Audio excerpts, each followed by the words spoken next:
Bobby Khan with Never Get Ahead. Hello, chat. I'm Andy Luke. Good evening, everyone. I am Katie. Katie Marshall. Hello. Mad Scottish leftist. Tonight, I actually put Mad Scottish last tonight. I'm definitely insane. Irish, British. Who isn't? Yeah, probably. Yes, definitely a leftist. Definitely a leftist. MZ. Hi, MZ2, 69. That's some number in there. MC's we're going to talk about Labour together tonight. But before we figure out how we're going to do that, we're going to take some medication. Because medication's what you need. Ooh, if you're going to be a record breaker. Going back to my childhood there, Andy. Hey? Going back to my childhood there, Andy, with that song. That one.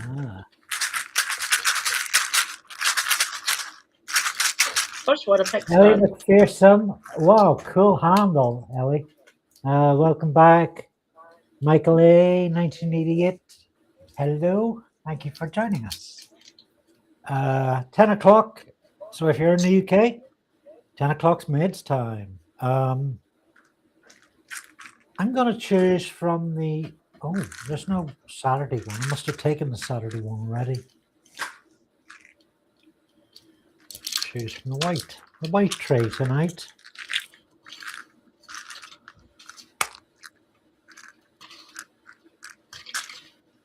Oh, and for those who've been monitoring my medication, as you know, my favorite is the little blue pill that looks like it has liquid in it.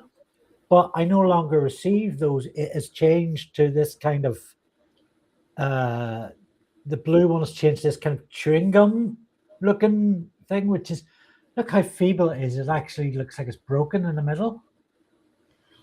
So that's an easier, makes it easier to swallow apparently. Citation Can I just needed. Bite it in the middle, or is that illegal? Technically, the casing just goes through. If you get my drift, the medicine's actually inside it. So look at the size of this. So if I did bite it, I would have to do it like on a vertical kind of.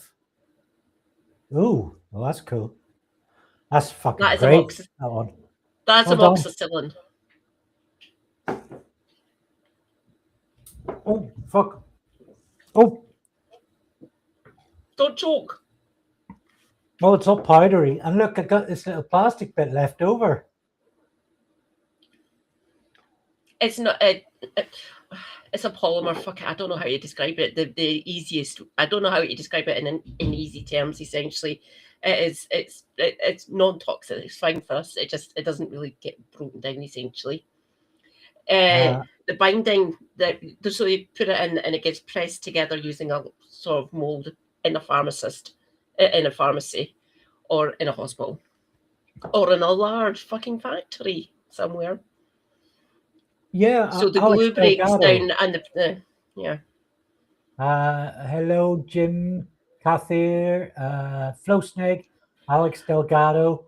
Wouldn't it be cool if Alex Delgado was related to Roger Delgado and Mr. Goodtime?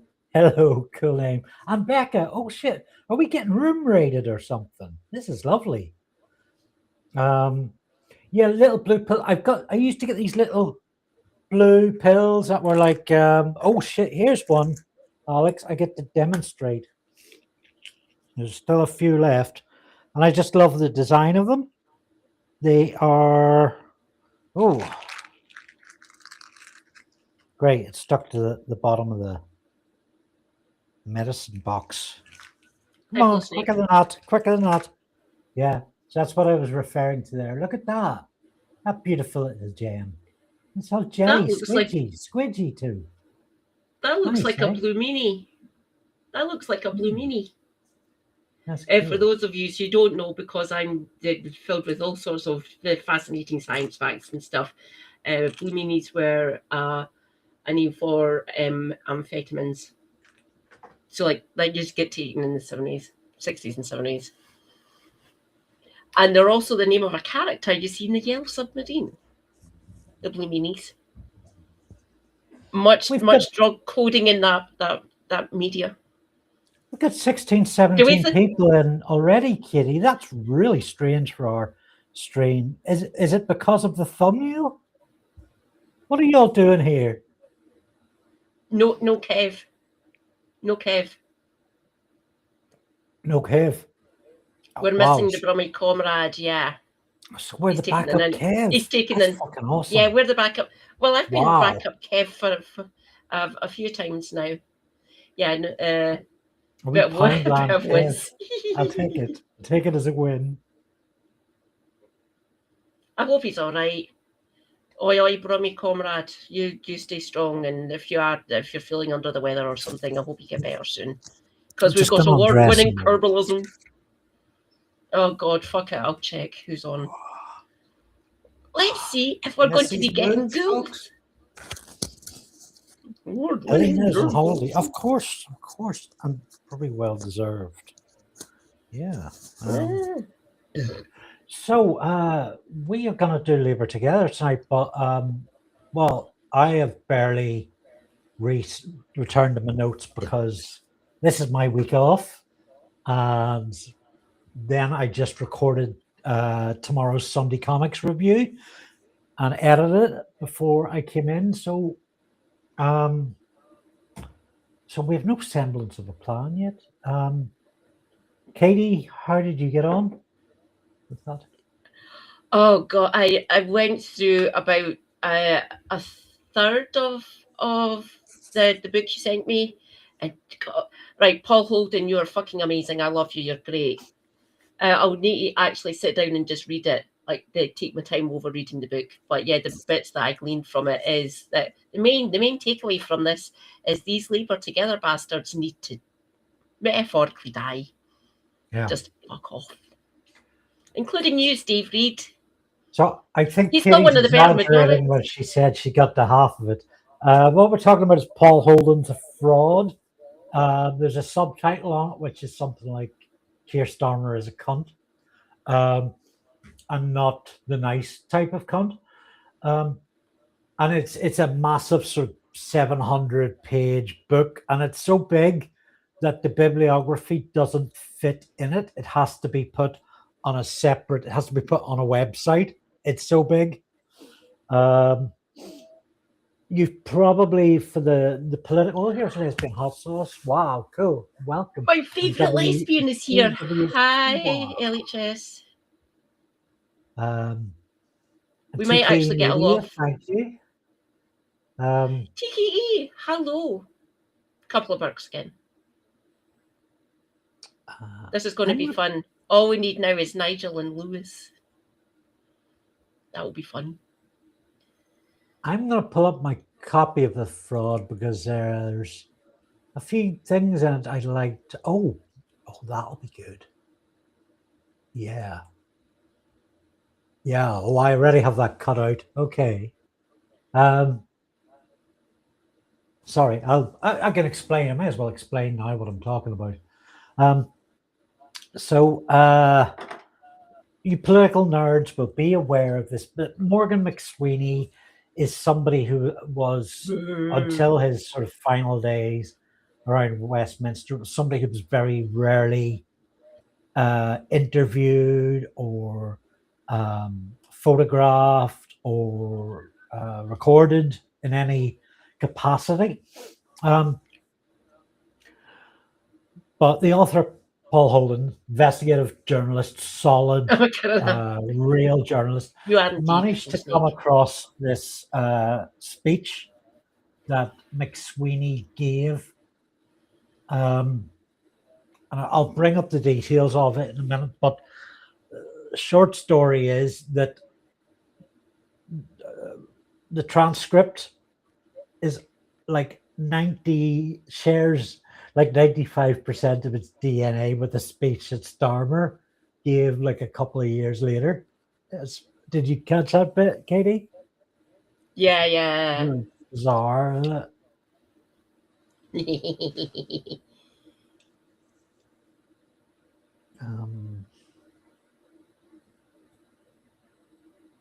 Let's see. Oh, Michael Askew's here. Hello, Michael. So I've got two great Michaels in the chat. Fucking amazing. Hope everyone is well this Saturday evening. I know I am. My team won the league. Fucking bring it. Oh, great. Is that Celtic? Celtic, yeah. Yeah. So the last match of the league was today. So Celtic were at home in Parkhead or Celtic Park, and we were playing against Hearts, who is Edinburgh. Heart of Midlothian is their full name, but they're called Hearts or Jambos because of, just put in Hearts and look up their badge for the team. They're called the Jambos. Because reasons that I can't think, because I'm not from Edinburgh. Anyway. So this is my first week off in a long time. So I mean, for the purposes of the governmental auditors, I work between 16 and 30 hours a week, but sometimes there are difficulties because I have 3 disabilities that get in the way. And sometimes there are weeks where I do 70, 80 hours weeks. And that's been the case for the last 6 or 7. So I kind of went from one end of the spectrum to the other to like almost 0 hours this week. Doing a bit prep for this, doing my Sunday comics thing. And it's just been kind of a weird sort of week. I mean, the second day I properly had off, I put up a post on Blue Sky about how it seemed at Reform UK, one of their new councillors had been artificial intelligence. And that got me like 300 reposts, like 500 likes and stuff. So that was a bit odd. It's nice to that level of attention, but when it's for a story that turns out to be essentially fake news, it's a bit, That's a bit tricky. Idiosyncrasy, bit tricky. Hello, idiosyncrasy. Another base Scottish individual, by the way. I've been sitting out. I've been reading. Reading the subject of tomorrow's Sunday comics, Rome of the Wolf Boy by Ed Hillier.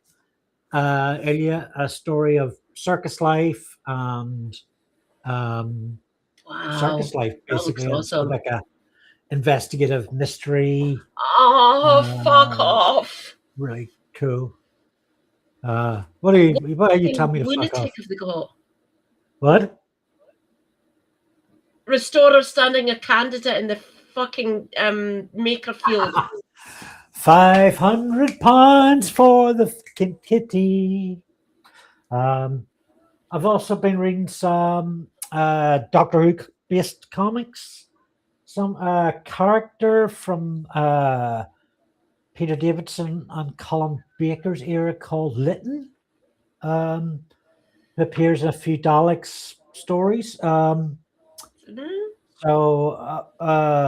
comics that I got like over COVID and never had read, written by Eric Sabert, who was a script editor in the 70s, and drawn by my old mate Barry Renshaw.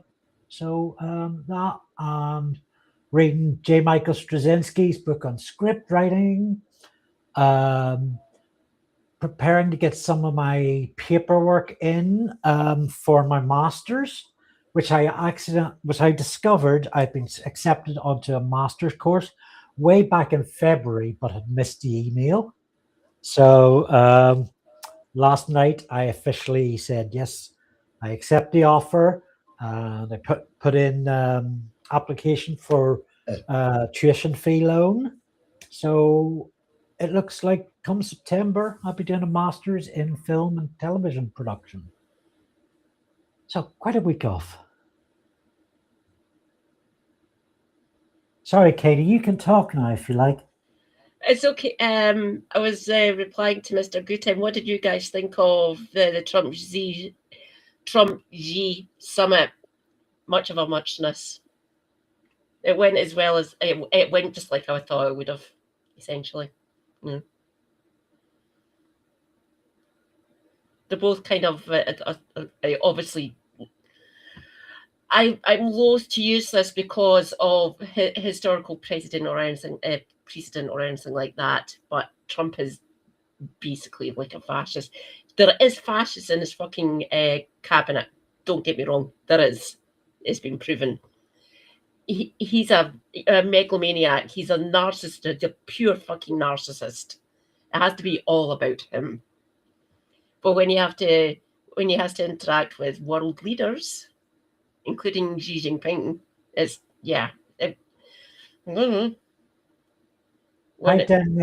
like I thought it would. Davey, anybody who have missed Jacqueline, Jacqueline's idiosyncrasy. If I didn't say hi already, it's one of the things I really like about our I mean, there's many reasons why our Saturday live streams are effing brilliant, but our chat is just so good, and it means so much to me that there is that level of interaction. Sly Loris. Thanks. Sly Loris, how you doing? Our fave. Hi, Sly Loris. Hello. We've got all the commies now. Communists. Hello, friends. Welcome, communists. Correct, he won't idiosyncrasy. He's 80 for fuck's sake. And you keep on saying this. We've got the best healthcare system in the world. No, you don't. No, you don't. Profitize actually for-profit healthcare sucks. Millions of Americans, just saying, do not benefit from it because they can't fucking afford it. I love my NHS desperately. Why do you think I'm so anti-ways? Fuck off with. Right. Before people actually say to me, I know health's devolved. They're devolved, which is good. I still don't want that in charge. Hopefully James Murray will be. We will find out. I'm just going to grab a coffee top up before we get started. Cool.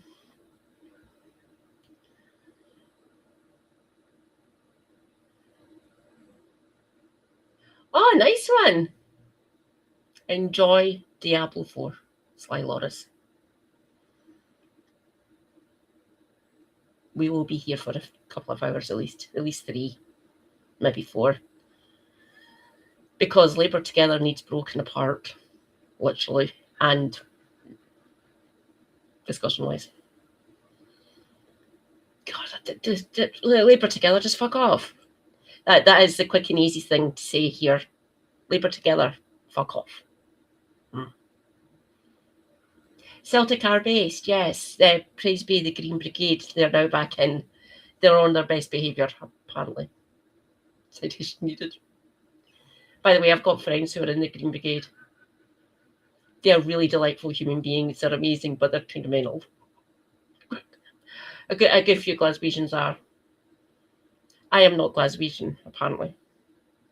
I was born and brought up in Perth, 63 miles northeast. And to be classed as Glaswegian, according to husband, you have to go to school here, like nursery, primary, and secondary school. I moved down here when I was 18, by the way, everyone. I've lived here longer than I'd lived up in my hometown. He does not dictate if I'm a Glaswegian or not. I am. Every summer for about 15 years as a child, I would summer down here visiting my grandparents, my dad's mum and dad, and granddad, and my aunties and uncles. Yeah, it's fucking hilarious, isn't it? Naming themselves Labour Together. They've rebranded. I can't remember what the Labour thing or something like that. I don't know. They've rebranded. Husband is wrong. Husband usually wrong. No, husband sometimes wrong. You're a Ouija. I am a Ouija. Like, one of my parents was fucking Glaswegian. Of course I'm a Glaswegian. Funny she has invited Tom Pune in the same week, so you both, after said your so-called superpowers China has, and what would you want to offer us? Would you like a cup of green tea while you think? Green tea is delicious. Did you want to know something funny? I've had family members in that. I've had family members who was in it. It's fucking. In It's mental. what? Family members in Angel Share. Oh, all right, okay. I'm not familiar with it. Right, a little bit of context here. So the Angel Share. So you brew it. You just not brew it. You distill it, and you perfect it. You've got the official tasters essentially. Then the whiskey gets put in the barrel and left, and what's evaporated off to make whatever sort of vintage, and depending on what kind of barrel it is as well. What leaves it to make it what one they're going for is called the Angel Share. So in all the whiskey bonds, there is drunk as fuck angels. It's funny. And So that's the Kenlock Angel Share. named a film after it? Yeah. Ooh. Think Labour. Thank you, Davy B. Why would I think Labour? I'm Scottish Green. And I used to be I was a Labour Party member. Fucking. Oh. Long story short, I joined when I was a teenager. Mm-hmm. Katie. That's how I know so much about the Labour Party. Shush! Pay attention. Davy says Labour Together rebranded to Think Labour in 2026. So yeah, a bit of stealth, a bit of, we got cleaner glasses, and you check out where these bastards are hiding next. It's like fucking whack-a-mole. Either face a wash. Yeah. They only done that recently in the last sort of couple of weeks or something, and it's now been published in the last couple of days. Trying to hide your sins, are yes? Good luck. It won't fucking work.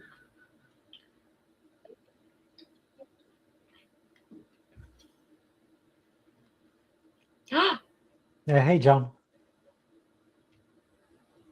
Yeah, it's mostly set here. It doesn't feel like we're halfway into. Well, we're almost halfway into 2026. It doesn't feel like it. It doesn't, does it? I see we're already having connection issues. So, hey ho. Hi, it's Morton. Hi, Stock Now. Hi, John. Councillor John, well done. I think I got that wrong, actually. John, did you? He used to be a Labour councillor, by the way, everyone. John? Resident philosopher in the house. Hi, Scribby.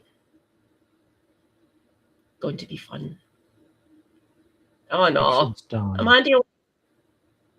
He's back. Oh, bloody hell. This is starting again. I think I might have to shoot and kill one of my neighbours. No violence, because, please. I mean, we've been in Discord chats all week about this time, Katie, right? Yeah. And there's been nothing wrong with my connection. God damn it. Yeah. Okay. So I guess let's use the time we have. And oh, now you're frozen.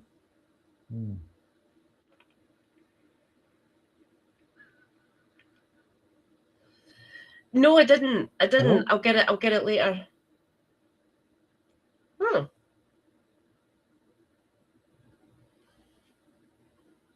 I don't appear to be frozen. You went kind of fuzzy looking though, Andy. Yeah, I'm getting a lot of connection problems this end. Oh no. really, really depressing. Right, let's just hope for the best. I Let's thought start. I thought you'd been made a councillor. I thought you got voted in, John. Ignore me. I got that wrong. I went and checked. I thought you'd won. Yeah, no, I wouldn't check. He did win. Didn't you?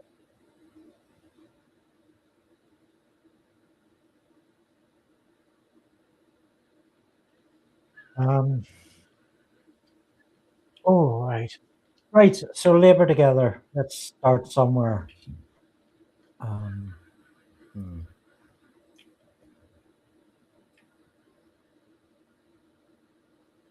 Oh, was that Kath or Rachel, John?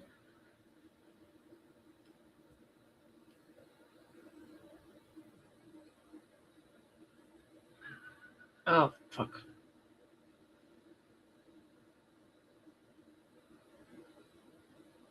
Yes. Please be careful. These things stay in place. Oh, no. Oh. I can't bring anything in. I'm only the guest. It was Kath, okay. Nearly.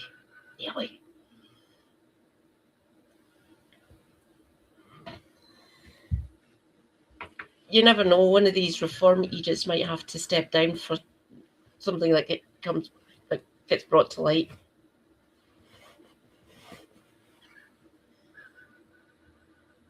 Game 3. Cool.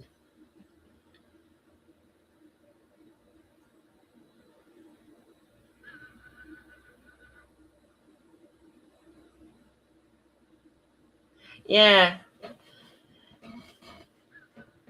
I wanted Johnny win. I really did. It would have been brilliant for Bradford. You're back. Yay. I don't know how long though for. It's okay. I'm starting to get in a really fucking bad mood now. So, if we can't sort this connection out, I'm out.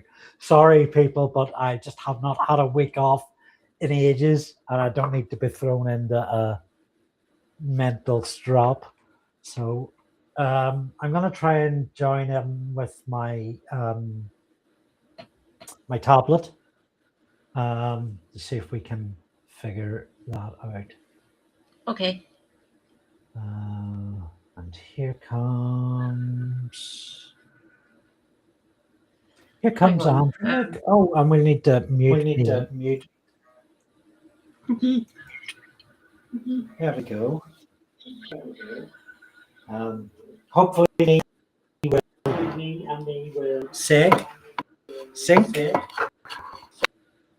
Where's the best word about second me?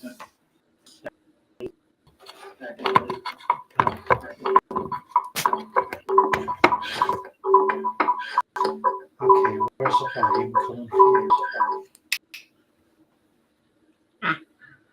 Much better.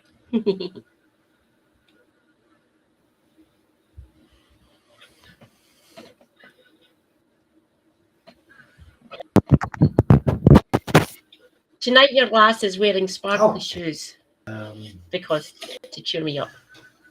And that.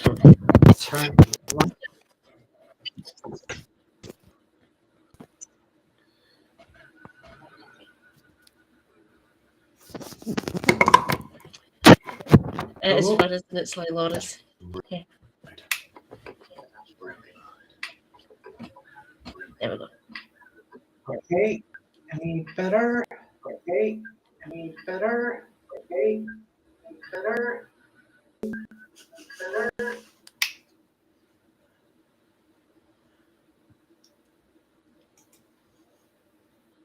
Just do what you need to do, maybe.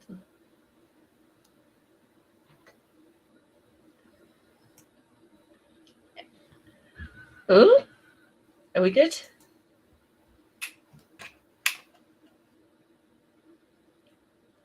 That other Andy was a real nuisance anyway. Didn't do a pick of my housework. Didn't Didn't do any cooking, dishwashing, nothing. Yeah, there you go. I see lots of reference to Andree smoking, which kind of is my my sort of visual point of sale.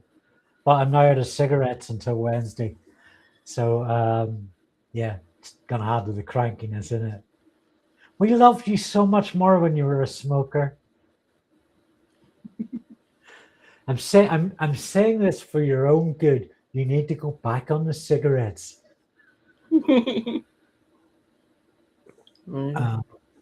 Yeah. Okay. Labor together.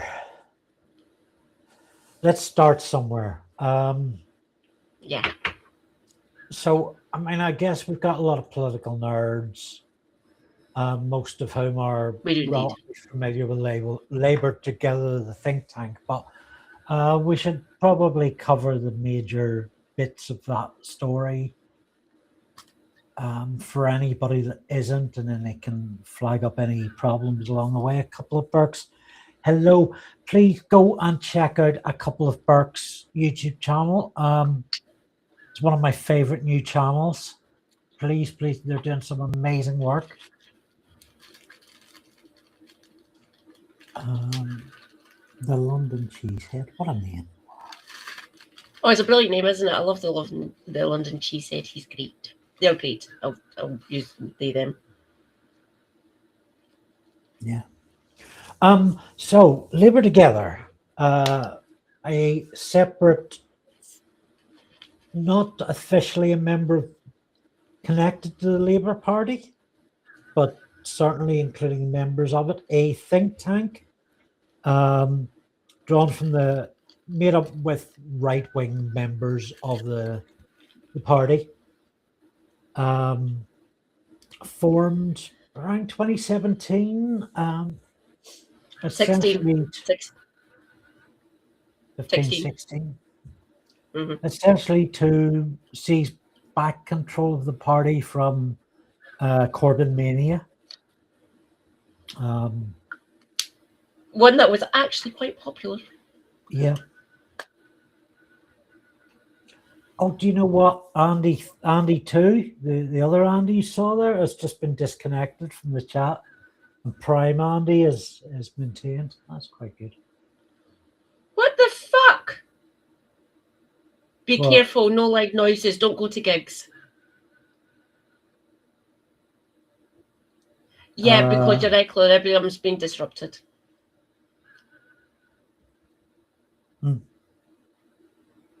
Okay.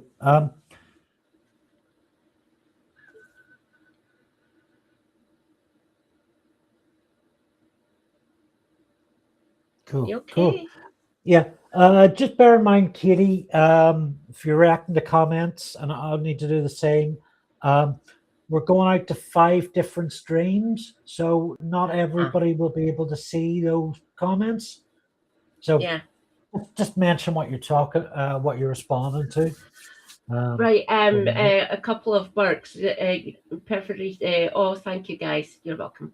I got a perforated eardrum, thinking it would go away, and it got worse. So I'm out for a couple of days at least. So dizzy.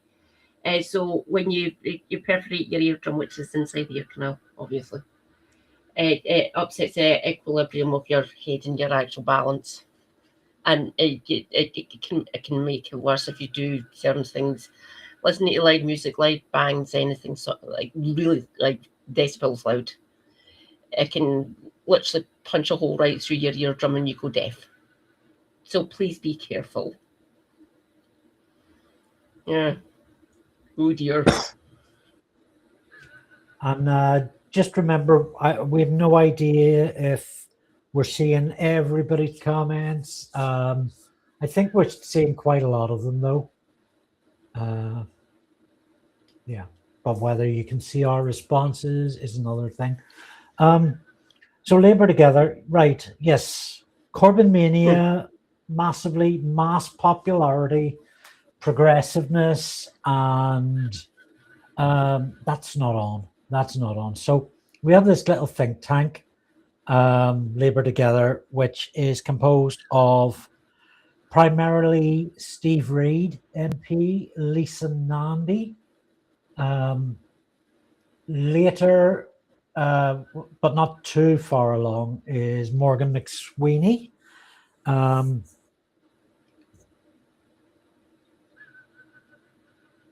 It's not.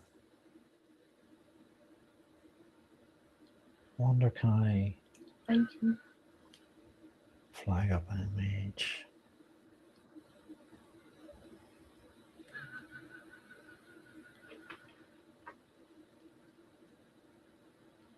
Did I mention Lisa Nandy? No.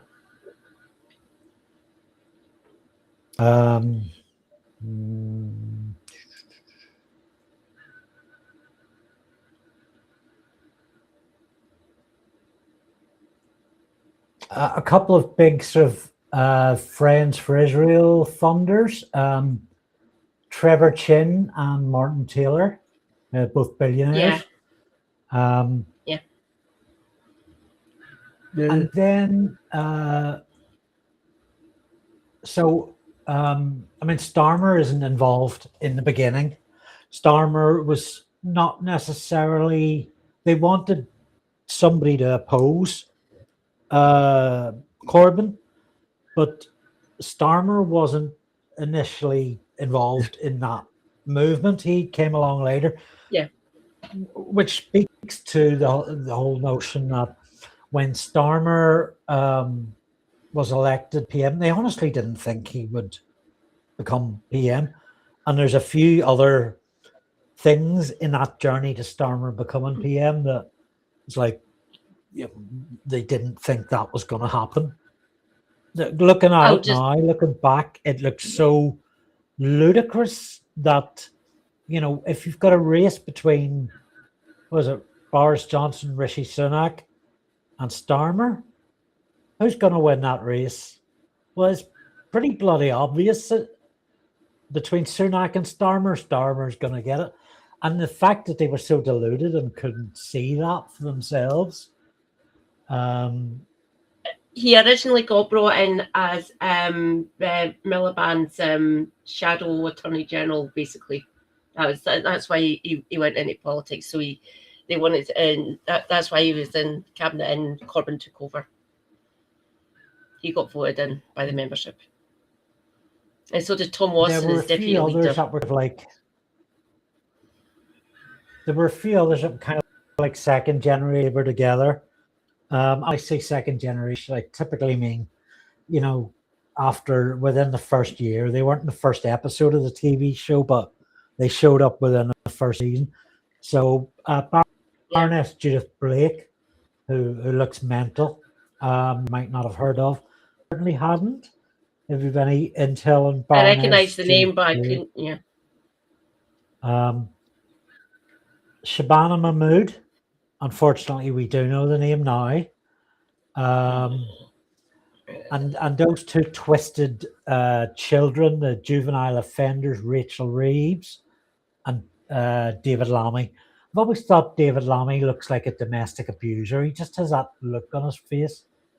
For someone who is really quite a few bones, some skin. Someone who is really quite intelligent, which means that he kind of, you could use him as a threat essentially, which is kind of terrifying to me.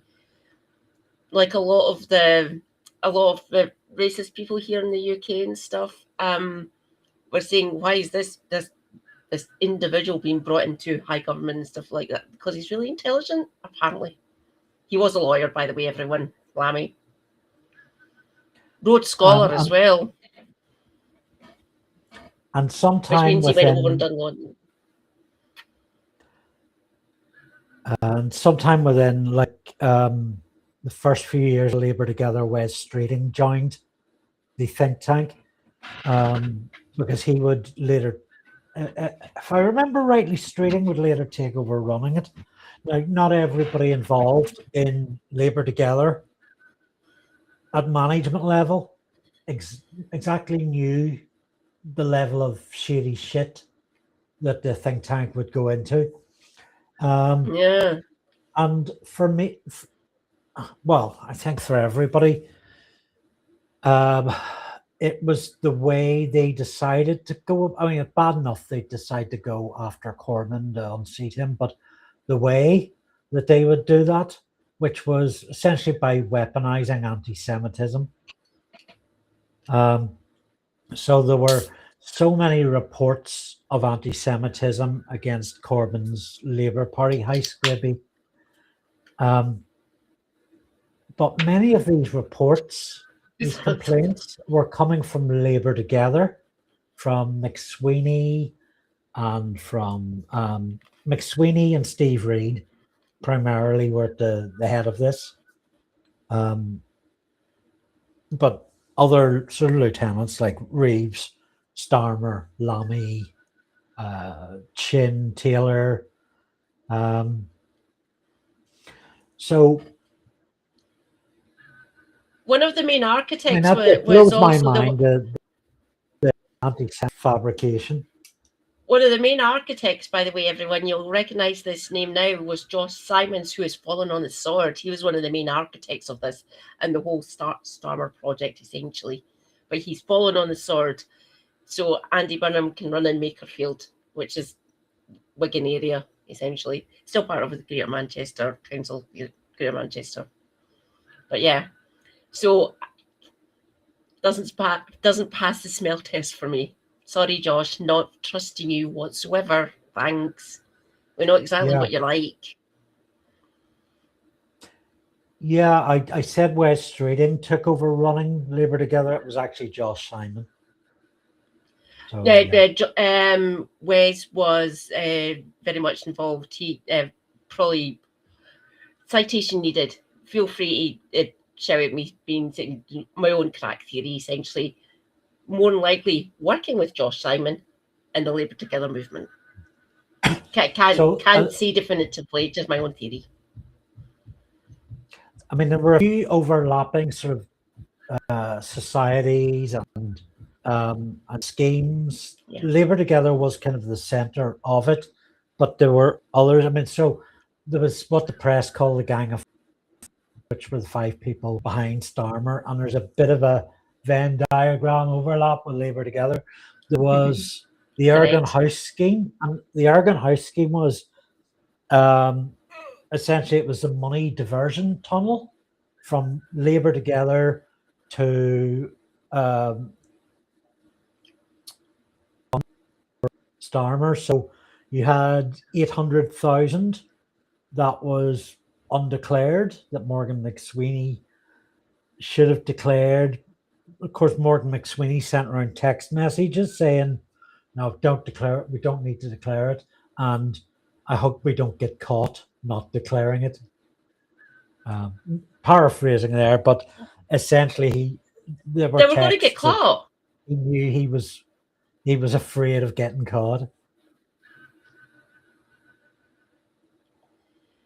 That's a good point, Scribby, actually. Yeah. Do you think Josh bailed because he is out of favour with Labour Together after the private investigator exposure? Quite possibly. Quite possibly. Shady shit. Shady, just what the fuck? That was APCO, so he hired investigators to actually smear people like Paul Holden and a couple of other journalists, including Owen, I believe. Dangerous, apparently. Owen Jones. Who'd have thunk it? Very dangerous. Seems to like it to me. Very dangerous. Can't trust little Owen. This is very dangerous. This is Owen Jones. Yeah. Were you saying there? What were you saying a moment ago about Josh Simon? Was that because my processor went down a bit?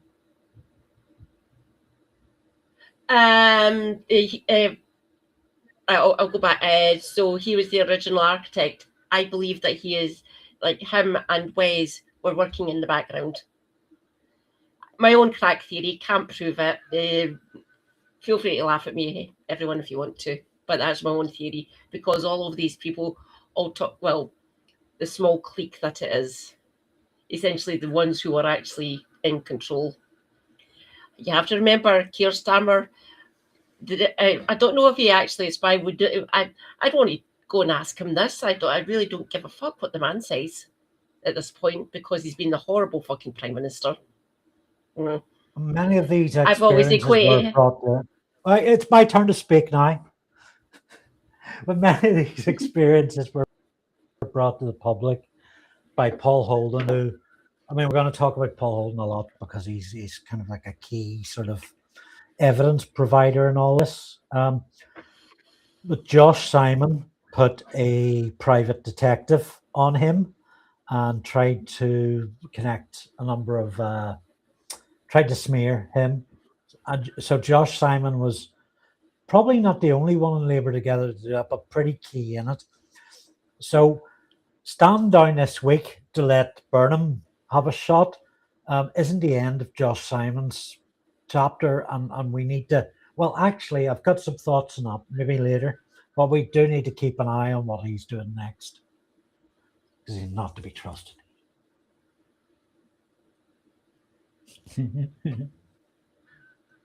Don't worry, I exist. I will be checking in. Yeah. Mm-hmm. I'll be keeping a close eye on Josh.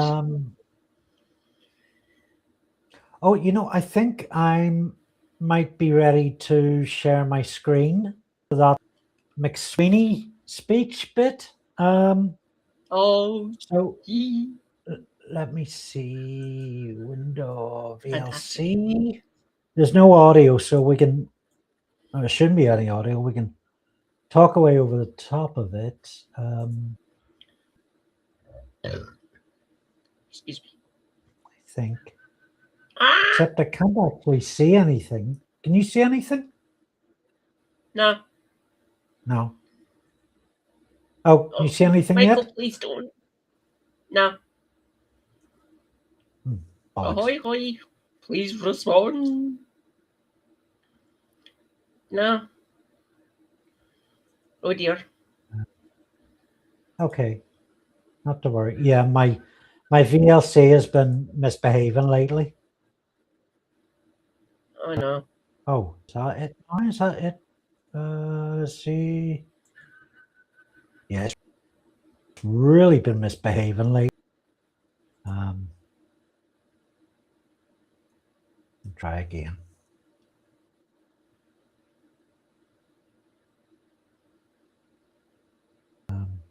Okay.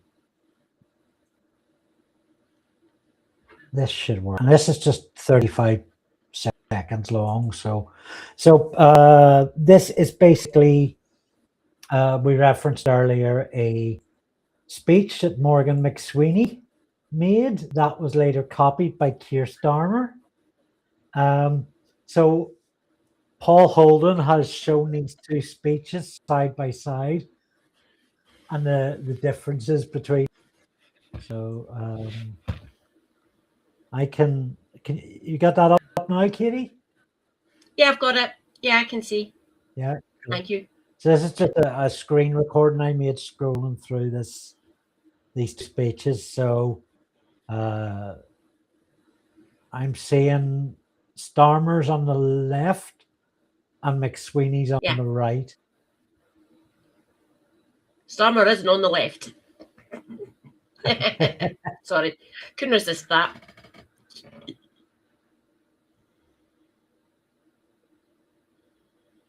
So like that first two sentences is identical, I think. Almost pretty identical. much. And the Labour Party has always been a place of where different ways of thinking come together. So that's yeah.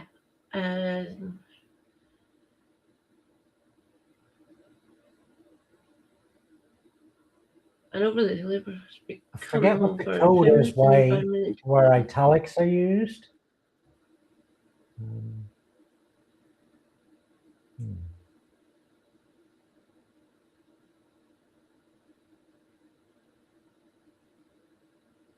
Ooh. There we go. The best place to start this journey is by revisiting our founding principles. Best place to start.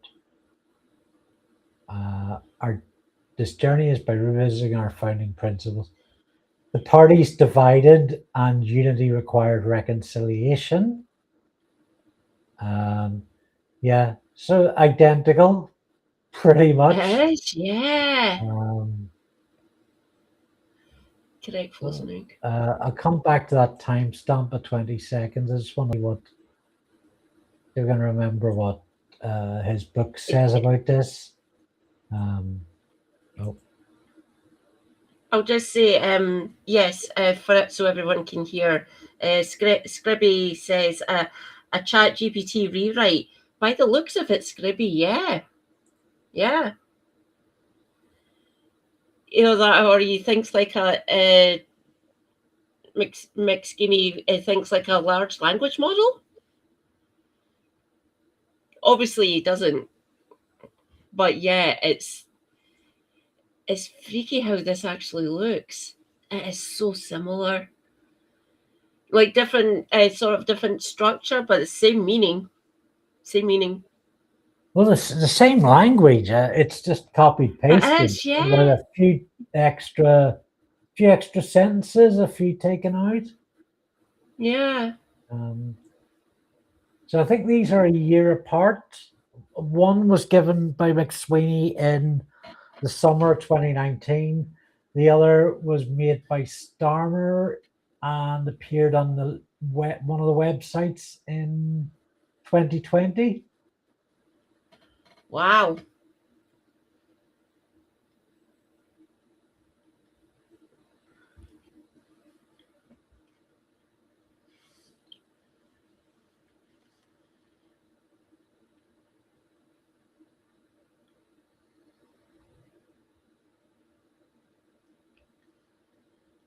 Let's see. Let me check this back a little bit. Worrying does not mean surrendering our own personal views. Well, a lot of yous have, well, it depends what your personal views are. I don't want to know any of the personal views of these individuals. I really don't.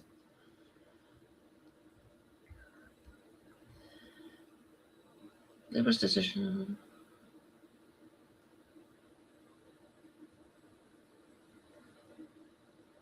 So,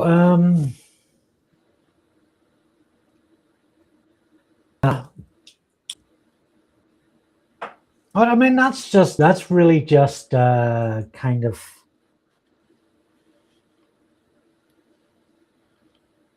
embarrassing more than actually bad.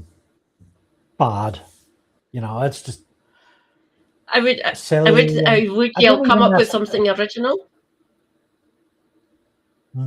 Scribby asked to chat GPT rewrite, and I was just laughing there about that. May even be something that they've got the AI to write, and then they've reused it and reused it again. Who knows? That's just lazy if they have done that. I will tell you. Some of these people are meant to be fucking speech and script writers. Speech writers. They don't. They're just parroting the same stuff.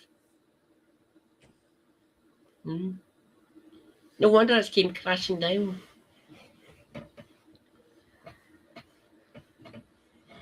Oh, Katie's frozen for me again. Oh no! Don't know if that's the same for anyone else.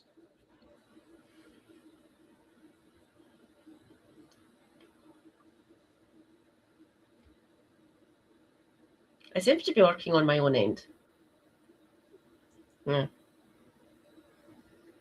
I've never had a problem with Restream, which is weird, and you have. Just odd.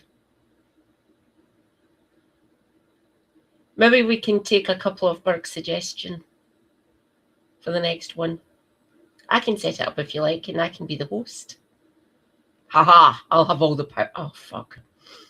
We're Andy-less. Fuck.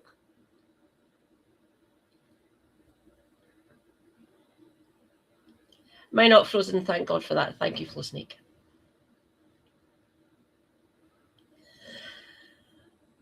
Holiday weekend next week. Thank God for that, at least. Oh, thank you, Becca. Much appreciated, my dear. He returns. Ha ha. Hello, Andy. Thank you, Daniela. I love your name, by the way. It's cool.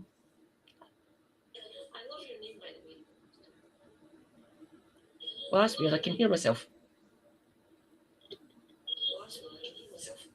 Oh, okay. I'm going to turn this off. Isn't it? Oh, I'm still here. Oh, that's good to hear, Scrubby. Thank you. I might get you. I might finagle you to help me in some ways then in the future. No pressure. How do you think that by-election? How do you think the by-election's going to go in June? Thursday, the 18th of June. Everyone, mark it in your diaries. Next Reform fucking MP coming in and Andy Burnham coming third. So, obviously, no. Couldn't resist that. Sorry.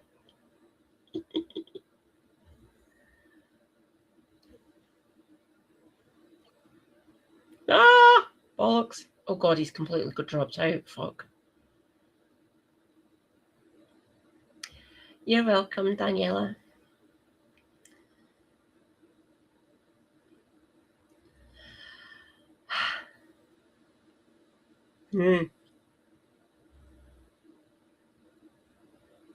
I've got things marked out from Paul Holden's book that I might actually bring up at some point.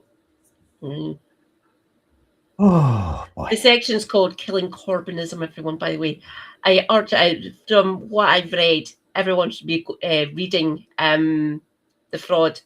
Another one that came up that got mentioned in The Fraud is called Get In, and I can't remember the fucking authors. I think it's published by Orb Books, The Fraud, and they have if you search around, you can get like a discount on the book. Yeah. So, I mean, I think the digital edition was like a tenner, and I got like £4 off from the publisher. Nice one. Cool. And basically, I mean, all I had to do was like be on their mailing list. So people that publish a book like that, and it's a phenomenal piece of investigative journalism. That's one of the best. Completely separate from that was one of the best book itself, and that's at thefraud.info. One of the best downstreams I've seen in fucking forever was, I can't remember if it was Aaron or Ash, but Paul Holden got interviewed on Downstream. Go and watch it. It's fucking awesome. Was it Ash? I'm sure it was Ash. Oh, fuck. Yeah, I don't want any more reform, Becca, either. It's bad enough they're in fucking Holyrood, let alone fucking Westminster. Christ. There's 17 of them up in Holyrood, which is just, no, fuck off. Malcolm, you suck. Just piss off. Yeah. We're going to have words with Restream on my internet provider because in. Oh no. Right, if I get him back, I've got a proposal. Andree. Oh, he's back. Do you want? We could maybe, since Restream's not really doing well, if I can do this quickly enough, I can create a free account with StreamYard, and we can move it over to there if you want.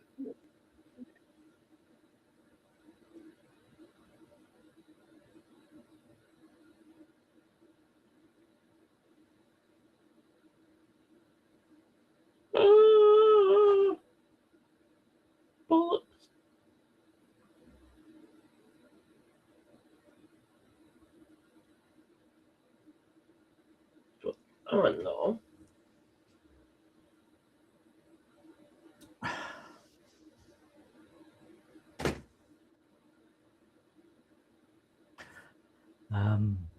I don't know if you can hear me. I'm having real problems. A connection issue notice up. Katie is just constantly freezing. But I'm aware it might well be my end. Just because I can see my own video moving doesn't mean that it's not me. It's the one that's frozen. I've got a proposal, Andy. I'll see if I can quickly set up a StreamYard account of like the free one, and oh no, and we can jump over there if you want.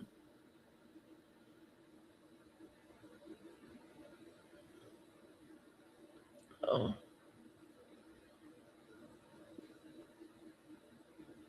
Are you back? Seems so. Seems Yay. so for now. Right. Fuck Labour together. Fuck them up their stupid fucking asses. The anti-Semitic bastards. To fabricate anti-Semitism is anti-Semitism itself. Right. Those complaints that came in during Corbynism of anti-Semitism in the Labour Party, over 50% of them were fabricated. That's a number of survivors of the Holocaust were accused of being anti-Semites. That's fucking disgusting. Right. It is. Quicks, because my wheelhouse is sociological, cultural studies, few quick observations from that perspective. In society in Britain, there are two taboos for the worst type of people. The worst thing you can ever be called is a paedophile. Second, an anti-Semite. To call Holocaust survivors anti-Semites, knowing full well they aren't, to just fabricate charges of Jew hate, Judenhass, is the most disgusting thing. In terms of British identity, two other things. And you can argue about priorities, but the greatest thing about being British, the NHS and whether you want to call it a myth or a story or a fact, our role in World War II and turning back fascism. To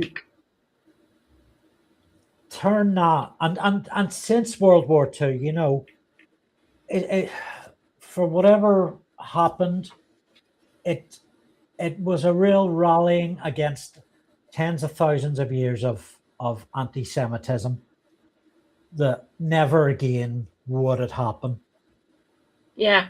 To weaponize that attitude, I mean, it's fucking disgusting. It is. Yeah. I just can't wrap my head around the level of inhumanity in the Starmerite project, level of amorality, the perversion. It's fucking sickening. And I think honestly, I know I'm doing a lot of shouting right now, but these people need to be in prison. That's not rhetoric. There's I totally agree. In the law, but I've certainly got a strong enough legal instinct that I know that's criminal action. Ooh. And that's what I came here to say. In certain, in quite a lot of social aspects of the public discourse, if you wish, anti-Semitism has been weaponized by people on the right, including now the Labour Party and Labour Together. And let's not talk about the seller colonial state in this instance just for a second. It's been weaponized, and people here, bad faith actors, have literally. I'll use profited, but there's many ways you can profit, not just financially, off of doing this. othering actual Jews, actual Holocaust survivors, which is fucking disgusting.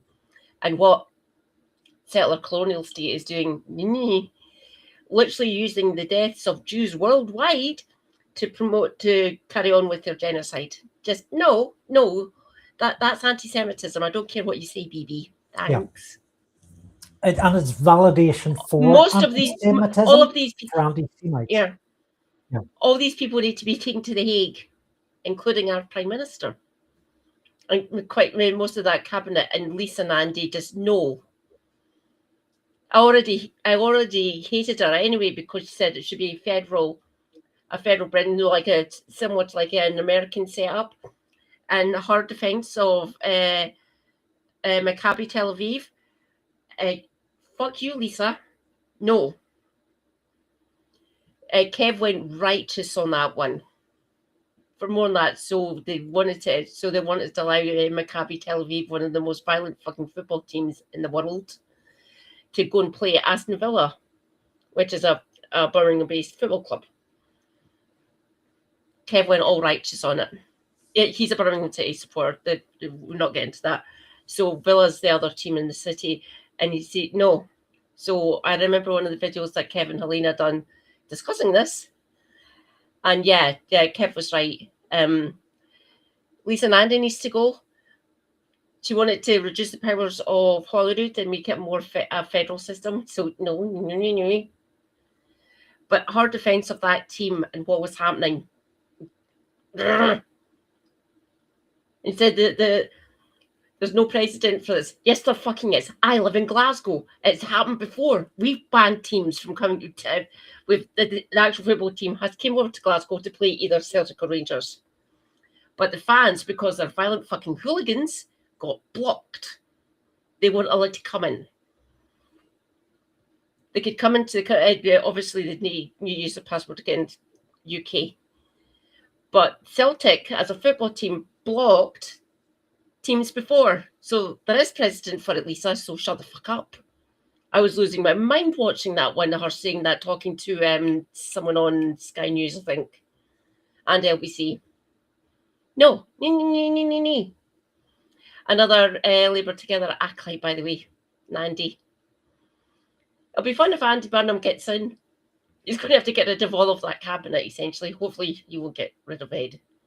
It is essentially atrocious. And I wish we had a situation, I mean, just speaking of Kev, where we had a bit more organisation so that we could clip some of Kev's stuff. I mean, Helena's really quite good, or the people working with her are quite good at selecting stuff from her live stream. But Kev comes out with so many jewels, and I honestly feel that we should have a system where some of those ones that can be made concisely in 10 minutes go out individually. But anyway, for me, second to the anti-Semitism is the anti-democratic hijacking of the Labour Party. So this means to get Starmer out, or get Corbyn out. That didn't just, I mean, so disgusting. That wasn't just about Corbyn. It was about sinking the Labour Party's chances to win an election, because they cared that much about getting Corbyn out. So when was that? Was that 2019, wasn't it? That they 17 Starmer referred to that as a foundational document, essentially, and he went back on it, essentially. All of his 10 pledges when he was running to be leader after they basically anti-Semitite Corbyn. And that was a foundational document, best movement ever. I'm going to follow on now. I'll follow on with Corbyn's project, essentially. All lies, all artifice. And then obviously the Tories got a fucking massive majority in 2019. Come on, essentially the Labour Party under Corbyn or under Starmer and the Labour Together machinations essentially took a dive in that election. They purposely lost because they wanted to take the party out from under the left. They were taking money from party coffers and putting it into campaigns, into seats, constituencies, away from ones that this Corbyn project could have actually won. We could have had the Prime Minister Corbyn. But no, they were literally robbing. It was the Ergen House, Ergen House agreement. Essentially, what was happening. So Ergen House is that Labour Party headquarters? I don't know, but yeah, they're very. Chat very help. right. Is Ergen House the where the Labour Party is actually based? I can't remember. Fuck. It's been years since I've been in the party. I don't think so. I'm not Googling in case I break the internet or my internet. Anyway. I'll check. I'll check on my phone. Give me a minute. Oh, hi, Shanna. But essentially, you had you had like the 42% for the Tories, 40% for Labour in an election. Really, really close. Like, you know, a teensy tiny minority before the DUP came in and shored Labour up, or shored the Tories up, sorry. But to actually implode their own party for the sake of changing the leader and some of the members to make it more right wing, particularly given that the people of the UK had such a buy-in to the Labour Party under Corbynism. You know, we, the masses, had already decided, hey, this is the party we want run the government. This is who we want to represent us. So in the way Starmer, McSweeney, Reid came in, it pretty much amounted to another of our little British coups. There's a kind of thing that used to be said that Britain doesn't have revolutions, doesn't like overthrow its government, and that's the last 6-7 years have proved that's utter bullshit. Right? Brexit, Labour together, yeah. Reform, even? Reform, yeah, oh, absolutely, yeah. Manfrog has had many guises, by the way, everyone, just saying. I do not want that in number 10 either. Thanks, Keir. That's what you're ushering in, by the way, tacking to the right like this. Just, and Morgan McSweeney can fuck off. Jacqueline, this is where all the votes is. Oh, what is Navarra Downstream? It's the one that they do every Sunday. They talk to prominent individuals, academics, journalists, historians, people like that. So Paul Holden featured on Downstream. Give me a minute. I'll go and check when he was on. So he's done interviews with Owen Jones, and phenomenal 50 minutes with Owen Jones. I think he probably has been on with Navarra. He's been on a number of times with Double Down News, doing interviews, essentially just plugging his book. But over the course of those book plug interviews, there's an awful lot of real fact that comes out.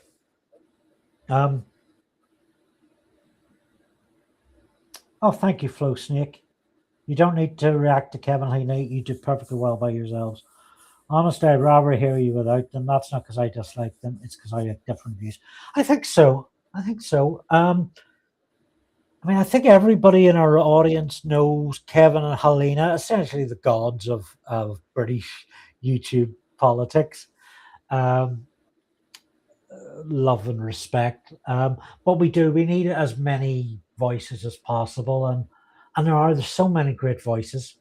I mean, I know when we sit around and talk, Turn Left has quite an active Discord. We've been talking there, and Jim Speak might be still about tonight. It's one of the mods, Specs Beans.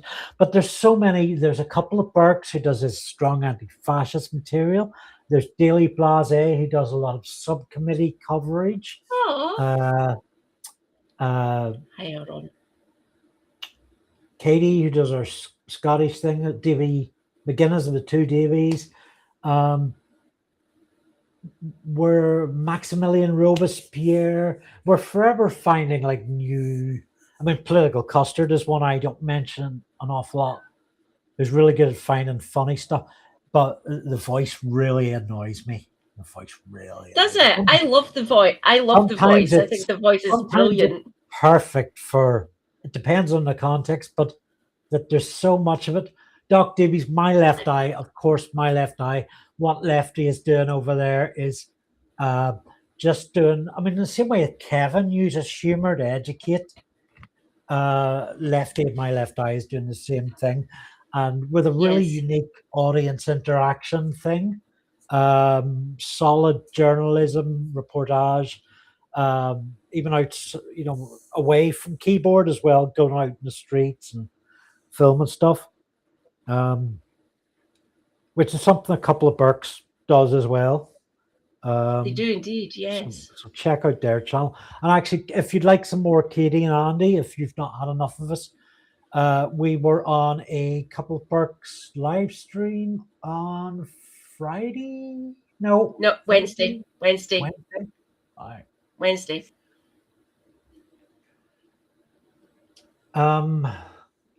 So the Labour Together, are we going to research something, Katie? Sorry? Say again? Did you head off to Google something? That people were wondering. So the downstream that Paul Holden done, and it was with Ash. I was correct. So yes, it was the 9th of November 2025. So roughly 6 months ago, roughly. Yes. Go watch it. He explains everything. He says he's South African, by the way. Paul Holden. He's from South Africa. He lives here now, in London, I believe. And the downstream he done was bloody amazing. Everyone go and watch it. It's great. And he explains that he doesn't, obviously he doesn't see everything that is in his book, but he basically lays out what was happening and things like that. Yeah, it's really good. That's okay. I've shown it before. I'm nearly going to pin it. Flo Snake says, for those who can't see his comment, they ain't no gods, especially a blaspheming beardy bloke from Brum. He's just a little sweary sausage. Kevaloy is a very tasty sausage, but still just a sausage. Release the sausages. Nice. Cool. Hi, Doc Davies, by the way. Hello.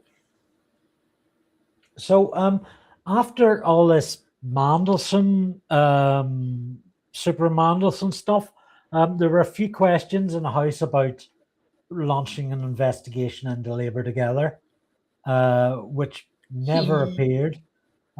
Once Starmer was in office and kind of cleaned house, tried to make itself look a lot more respectable, tried to hide any of those dodgy donations that were coming in, changes of management.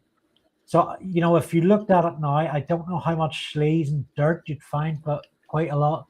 I thought you were trying to get my attention. What are you shaking? Magic medicine? Cough syrup. Cool. I want some of that. Bet it's loaded with delicious alcohol. Like a little vodka. It's a form of ethanol.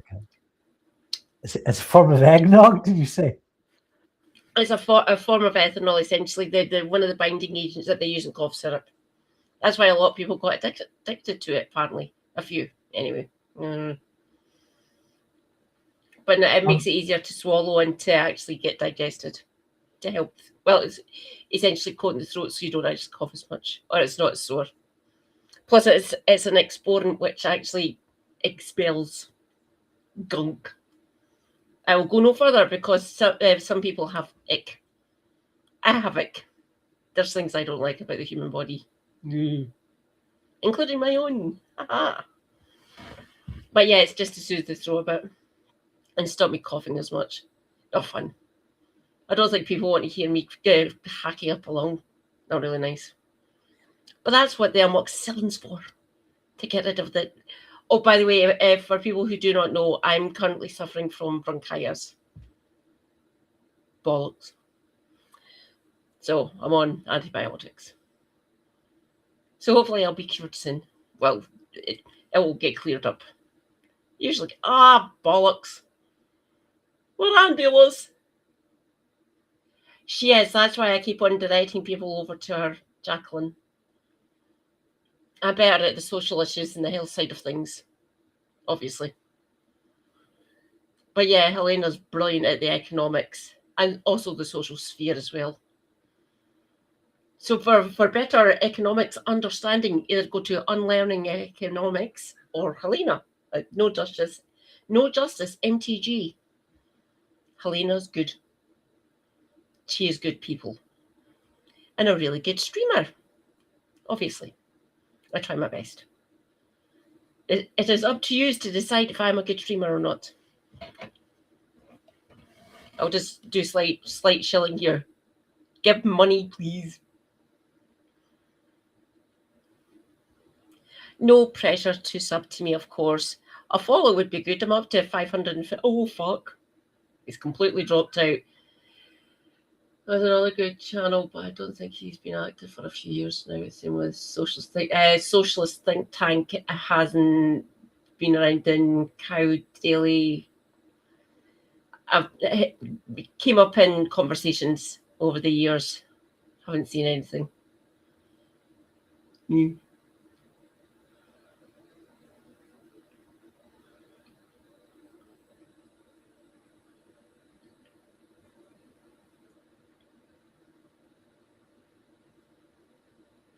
I'm always silly. And currently not beer tonight, cider. Ooh. Yay! He returns. Hello. We have an hand. Hello Oh, again. that was a big one. The whole internet the whole Wi-Fi went down. There was no connect. Completely off the network. The only time mine one goes down is when they're actually upgrading the infrastructure in the local area. I am paying.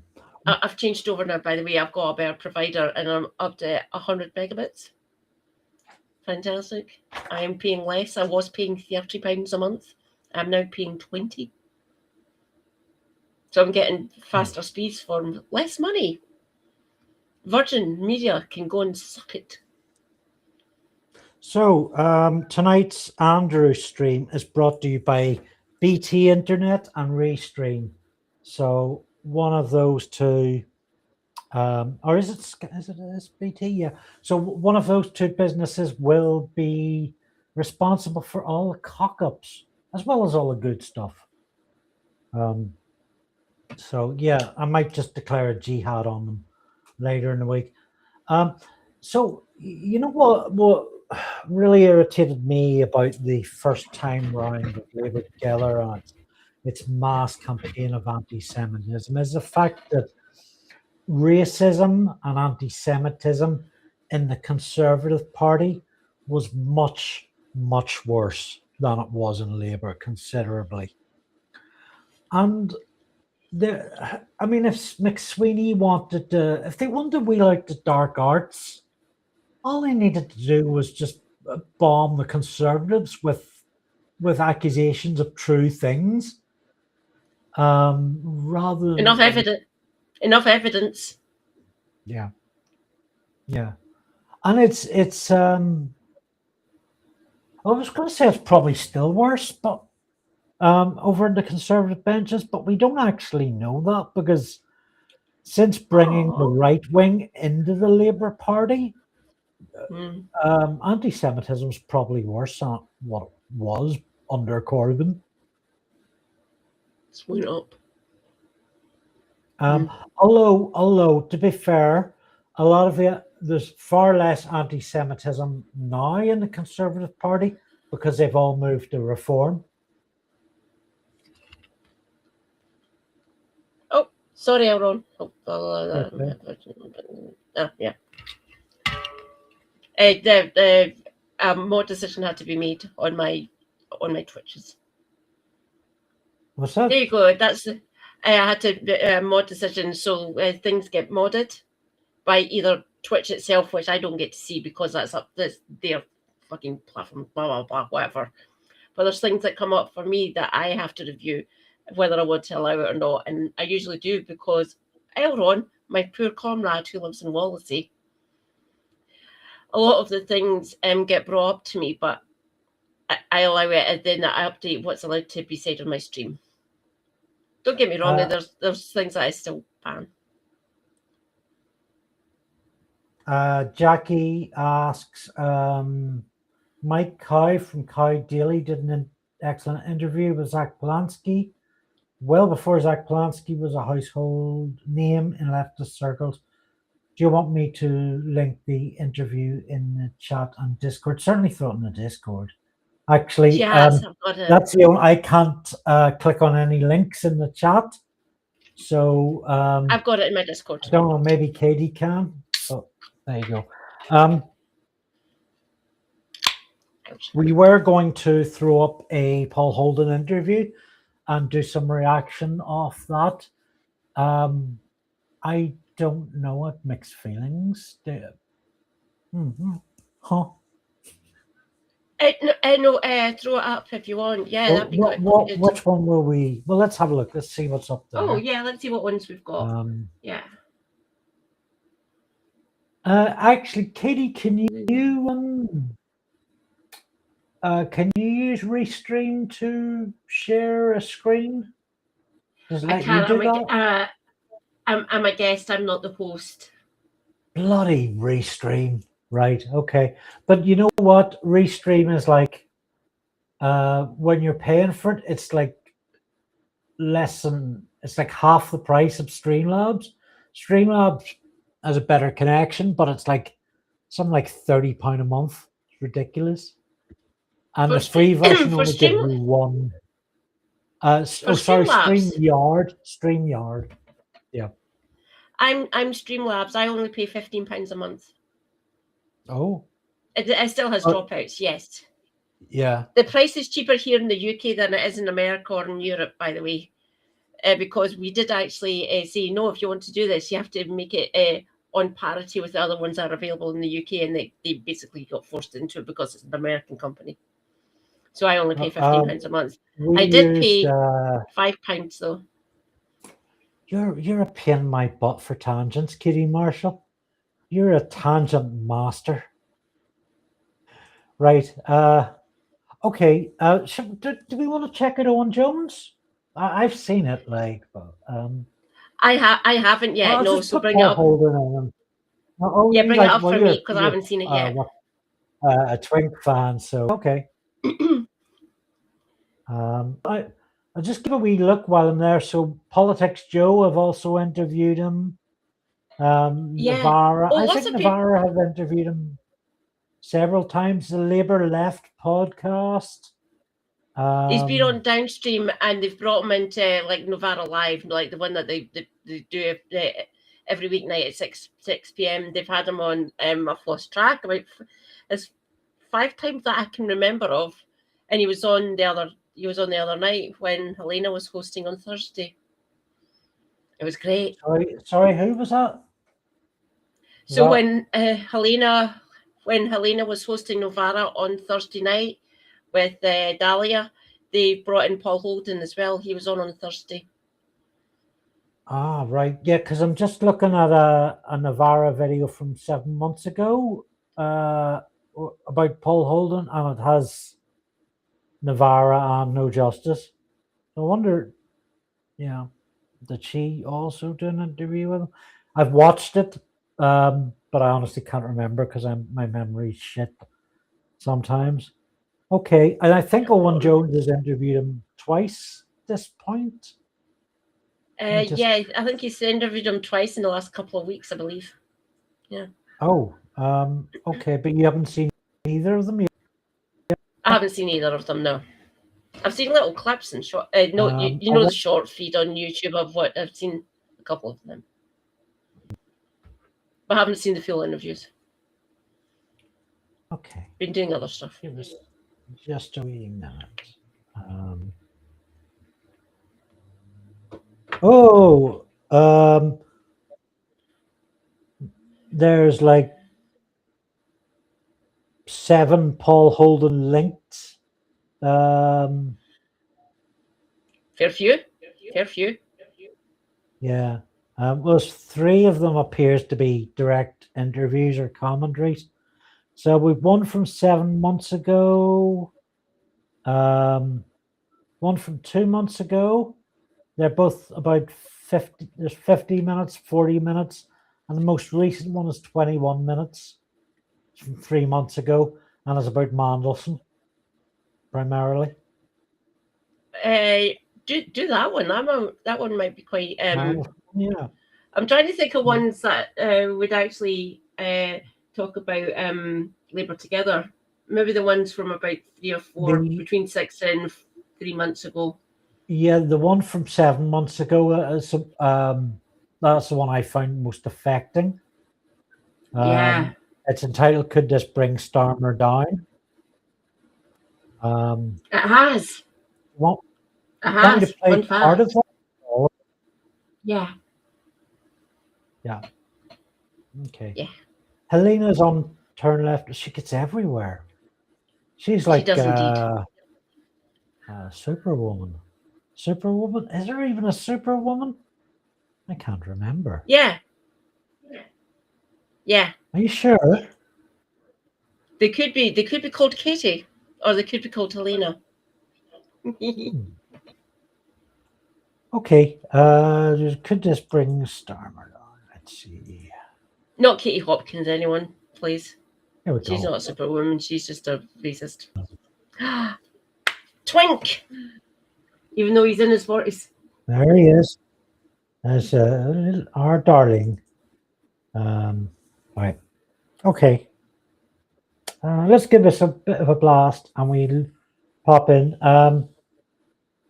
Katie, shout out if you want to pause the video or if anybody in chat has a point where we should pause. About the Starmer project. Great to see you. How are you doing? I'm very good. Thanks for having me on. It's a big honour to have you. Let's just start. So this book you've just published, which has already made a lot of waves. It's had a huge amount of coverage in the weeks running up to publication. And I understand was causing panic in number 10. So, you know, we can all get a bit of schadenfreude out of that. Can you just give a broad brush before I just talk? I want to go talk through some of the kind of the actual kind of all. What's the broad brush kind of conclusions of this book about what we're dealing with in terms of the Starmer project, if you want? Sure. I mean, the book is a sort of almost a decade-long history, really, looking at the Labour Party and Keir Starmer's rise to power from 2015 to 2025, really taking up to the end of his the end of his first year in power.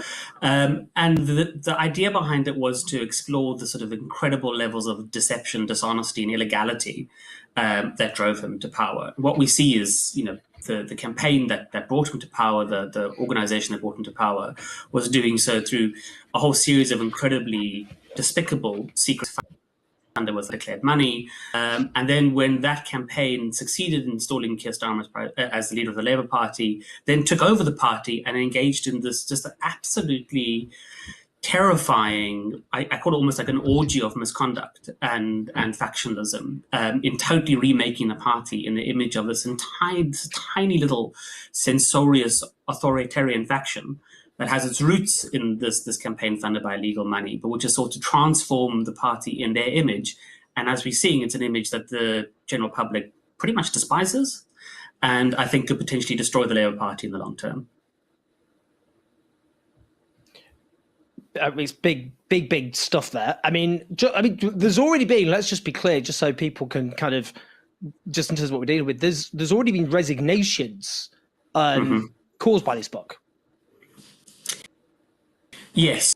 So, who was the of strategy in number 10 and was very close to Morgan Sweeney and apparently quite close to Keir Starmer, resigned because I took, about 4 weeks ago now, I took copies of messages that I had access to, showing Paul Overton exchanging text messages about Diane Abbott, internal party server messages about Diane Abbott, and as soon as that hit number 10, there was a manifest, and eventually he happened pretty rapidly. So Paul Ovenden, I can't remember if he was part of Labour Together, but certainly part of that overlapping Venn diagram of Labour Together, the Ergon House scheme, the Gang of Five.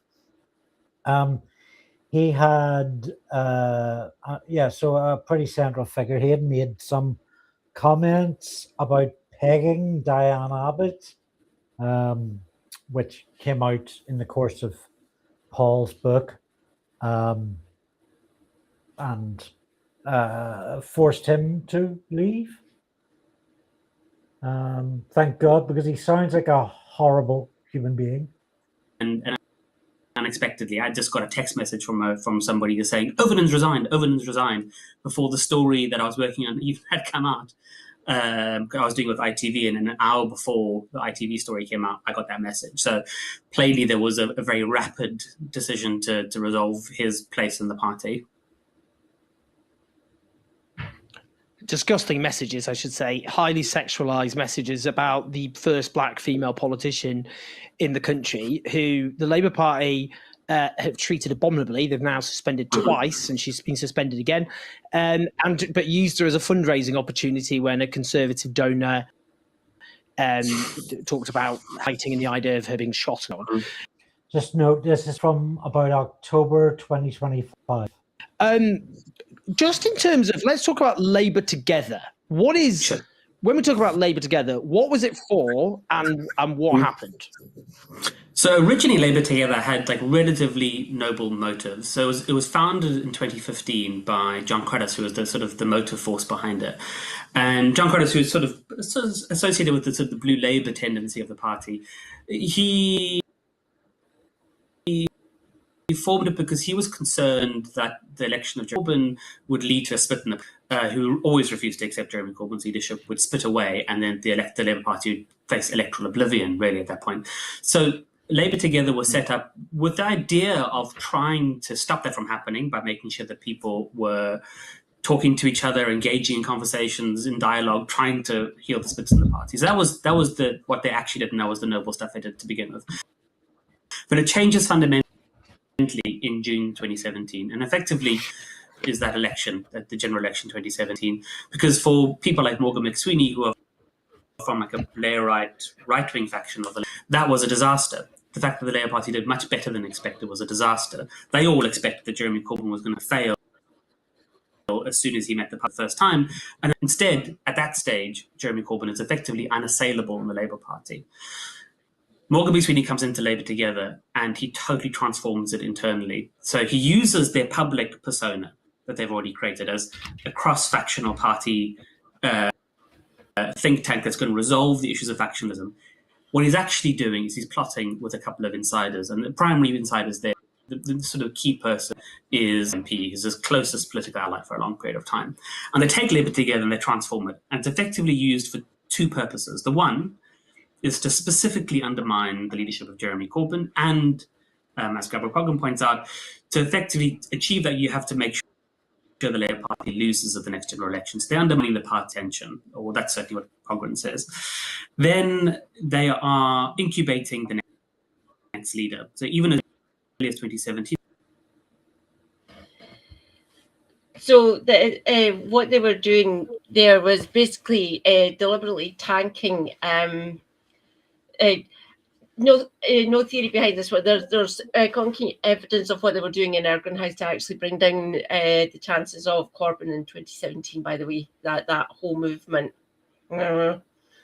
So there was there was bad faith actors hiding in the shadows, doing an alternate campaign, kind of hidden. It's all come out to light now in this book, if anyone wants to read it. So the way they actually done this was rather clever. I will give them their due for this one and how they actually done it, and stole money from party coffers to actually promote this, to actually bring down this movement that was happening. And in some seats, they were only a couple of thousand votes away from actually getting Corbyn into number 10. So they were putting out messaging on social media, Facebook, Twitter, YouTube, things like that, in newspapers, online publications as well. So the way they acted was completely duplicitous. It was fucking disgusting. Morgan Sweeney, why do you think we call him McSchemy? The man was a master manipulator. I-class Keir Starmer is a fucking puppet, because he is. And what they were doing, just no. It's happened in the past, obviously, in other political movements here in the UK. But the way they've done it this time, weaponizing social media to actually change the way people were voting just to sink Corbyn. Scum. Scum of the highest order. Hearing a lot in the chat from L. Ron Hubbard on Owen Jones fucking over Jeremy Corbyn. They did have a lovely cup of coffee in the park several months ago, and quite a genuinely friendly chat. So something has changed there. But he was wrong. I'm not disputing. I'm just saying how things are currently. But that's before your party lost Scotland, or my party lost. Not your party, sorry, my party. No, I don't know whose fucking party. Your party, yeah. Before they lost Scotland. So maybe Owen Jones has different things to say about Corbyn now. I know I have. Jam Mossad. Sorry, that was a bit too dark. Nearly made me choke in my cider, thank you. Oh God. Ouch. Yes. I try not to obviously I hear things and people talking to me, or see things getting chatted and stuff. There's every danger that I might actually choke myself by laughing while drinking cider. I'll be careful, don't worry. I'm not trying to end myself here. I don't know. I think Owen Jones does some excellent journalism. He does, yes. Some top tier, and the world's a richer place because of him. Yeah, and this interview is a perfect example of that. So I'm gonna run VT. They say, once we've completed this task, we will choose the next leader of the Labour Party and we will guide them to power. And effectively, that is Keir Starmer in July 2019, as they're not declaring donations, use Keir Starmer, and they debate his leadership campaign. And then they effectively drive him to become the leader of the Labour Party. Yes. Yes. So, I mean, what happens with Labour together? What are the kind of big, sort of scandalous developments? Sure. So the big one, obviously, is the money, and that's sort of been covered in the press already. What happens is that between early 2018 and sort of mid-2020, Labour Together takes in 740,000, which is failing to report in line with electoral law. And it doesn't report them at all. It doesn't make those filings. The public has no idea they're taking that money. And that's a pretty serious violation. And that's not an opinion that's fact. That's cold hard fact, because the Electoral Commission did investigate them in 2021 and found them guilty of that offence, which is obviously an unlawful act, and then fined them £14,000. So for the entire time they're doing these projects, they're doing so funded with this pot of money. They're not declaring in line with the law. Now, obviously, I report that in the book, but then I raise additional questions. And there's additional questions for me that arise from it. And the one... Oh, God. Ah! Well... Bollocks. Morgan McSweeney is supposed to be this absolute... 2020. That's right. So Starmer's leadership McSweeney is Keir Starmer's current chief of staff, and Andrew Marr calls him the most powerful man in Labour Party history, which I found a bit chilling. Not anymore. He was also the head of Keir Starmer's election Labour leadership campaign, and he was chief of staff in Starmer's Lotto leader for about a year as well. But he effectively ran pretty much all the election campaigns that got Starmer elected, first as Labour leader, then as Prime Minister, and then now he effectively runs the country as the most powerful unelected person behind Keir Starmer. And the questions I raise in relation to the money are quite simple. It's like, is this a big mistake? That's what Labour Together have said. It was just an administrative oversight and human error. And when people talk of this last week about losing our Prime Minister, we kind of already lost him a few months ago. He did a runner over the Mandelson thing. I would say ever since I've seen him, ever since McSweeney took over, I'm not alone in actually calling him the shadow Prime Minister. He was the actual Prime Minister, and that's why I keep on saying that Starmer was a fucking puppet.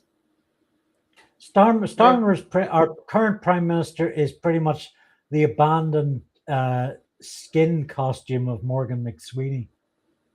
Pretty much, yeah. That's a great way to describe it. Nice one, Andy. Yeah. I'm gonna type that up. Pretty much, yeah. I can't. I've pinned Scribby to Silence of the Lammy because it's just perfect. And I kind of don't want to. I just want to have that the only pin all night. It's brilliant. Scribby's amazing, by the way.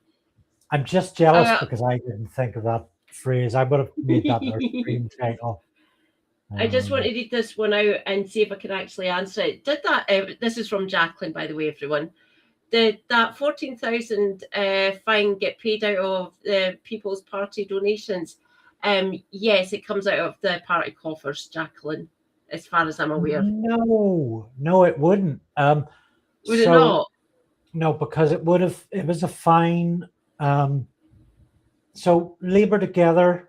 It's the difference between Labour Together, a think tank, and the Labour Party, and they're two separate entities. So because of the same use of the same word, we often get confused and associate them. So the £14,000 fine would have come out of Labour Together's money.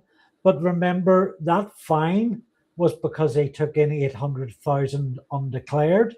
So 14,000 was pretty small beans.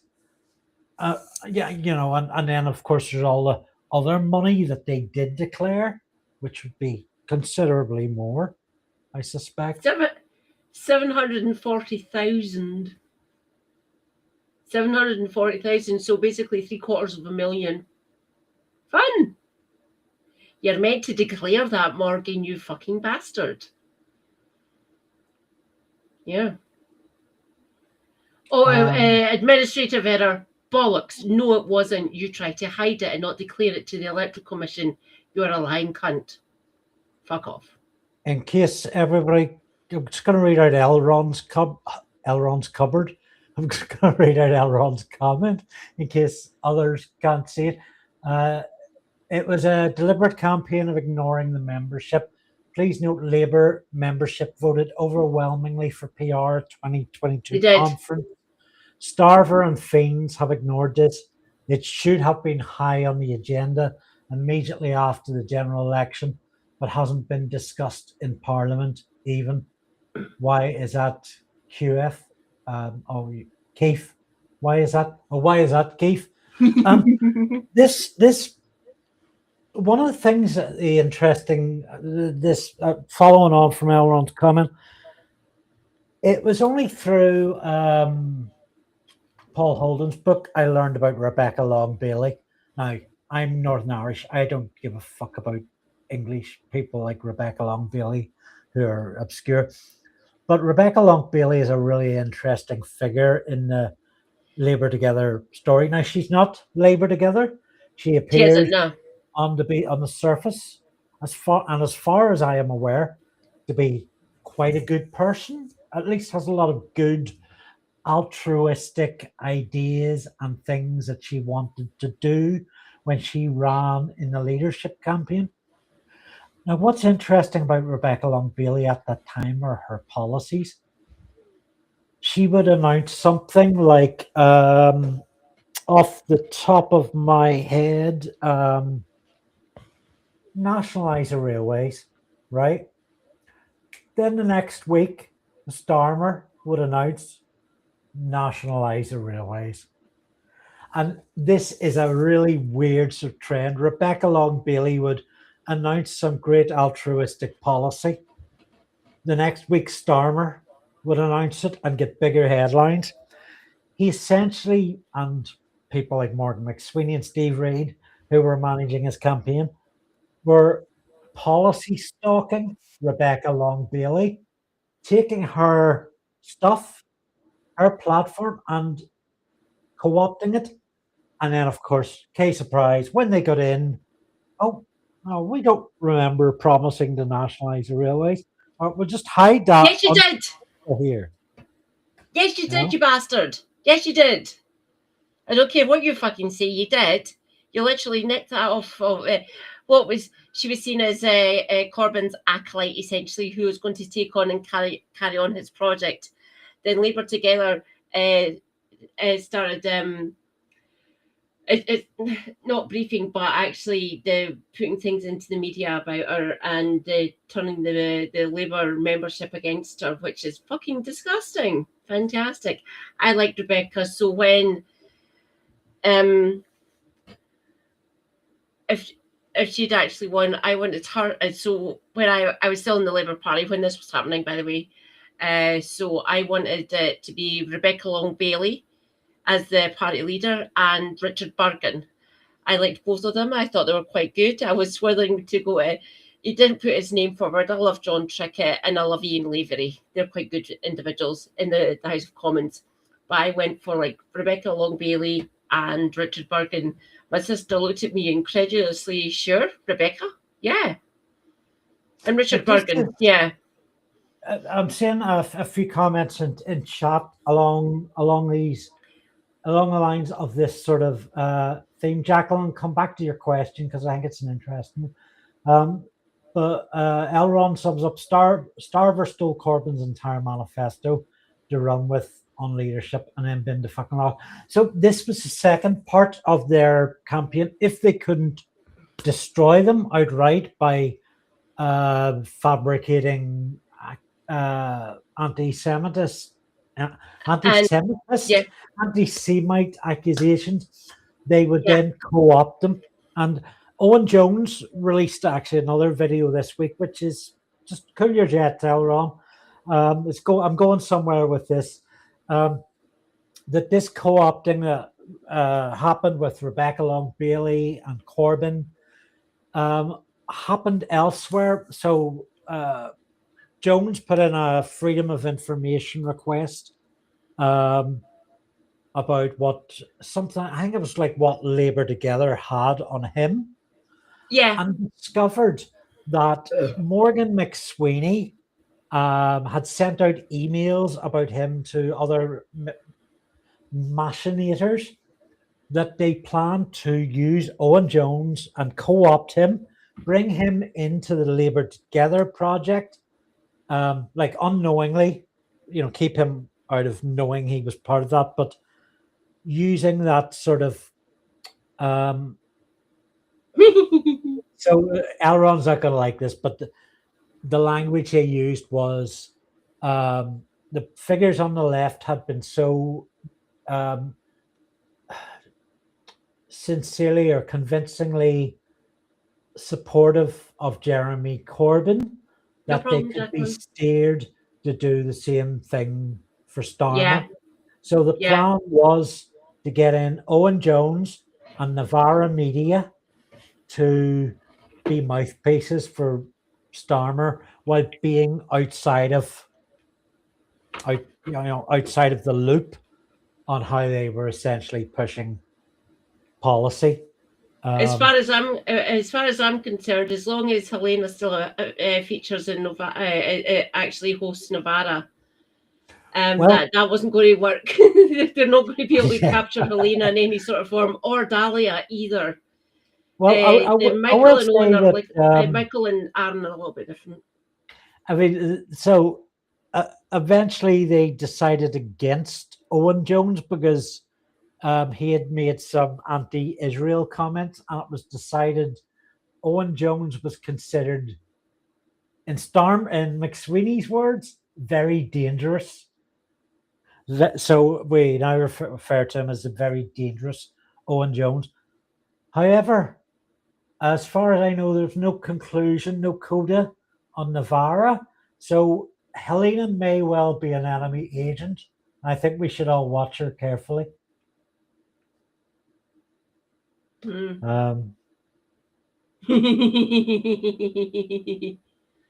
Correct, Elron. What Elron is saying, if he told McSweeney to get to fuck, that's the point, and it's fair, but it's never going to be enough for me, I'm afraid. Owen is a student journal at best. I have to disagree with you, Elron. I've told you this before. I love you desperately. You're brilliant. You say some really you're really good in my community. Thank you so much. But yeah, I still appreciate what Owen does to a certain extent. Yes. I think he's a very good journalist. Yeah, he does he has made some huge missteps. But to be honest, I'd be hard pressed to recall him. I'm sure you can provide me with the details, but I don't really think it's important. I can send where he's made missteps before, because I've been following Owen for years. You have to remember, Owen's only 5 years younger than me. And both of us are looking quite good for being in our 40s, I think, at least. Yeah. Owen's what, 2019 or something? No. His name, Owen Jones, 84. That's the year he was born. He's 5 years younger than me, and he doesn't fucking look at it. As far as I'm concerned, I don't think I look like 47. I don't think so. That's for other people to continue polishing fork. Very funny. Jacqueline asked a question about 7 minutes ago. I want to read out, see if we've got any kind of answer. Is the Labour Party still expelling members at the same rate as they were a couple of years ago, or have they run out of people to expel now? It's slowed down. It's slowed down, but it's still happening to is it more than a slight extent? Yeah, there's still ones who actually shielded themselves and followed the party line while still being kind of active in the CLPs. So like the constituency Labour Party movements in each of the constituencies, essentially. But they're still kind of expelling people, like in sort of piecemeal. So like one or two here and there, and across the CLPs of the entire United Kingdom, essentially. But the main purge has already happened. They get booted out. They said, "There's the door. You can leave it." Shaking the fleas off and all that. Said, "Yes, we've all fucked off. Are you not surprised?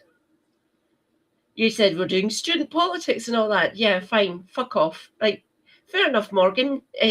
You deal with not getting voted in ever fucking again. You've destroyed a party movement here, by the way. Thanks." So, yeah, we've all fucked off. We've joined the Greens. We've joined independent movements. We've tried to create parties of our own. I think Liz Truss would have been quite an entertaining prime minister if it hadn't have been for her setting off a nuclear device. Yeah. Her and Kwasi were fucking mental. She could have been a bit of Boris Johnson style fun.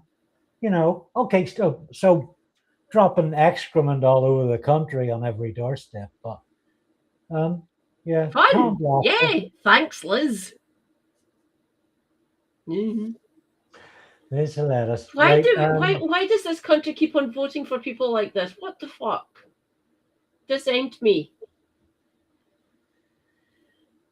It's all fun and games, isn't it? Every day, chat, isn't it? Fuck. I think I might take my little walk around. Do you want me to hit play, or do you want to just go without the video for a few minutes? Go with the video for a few minutes, okay? Okay, I can talk about things. I've actually got what you sent me up here, and I can read some of my pinned comments.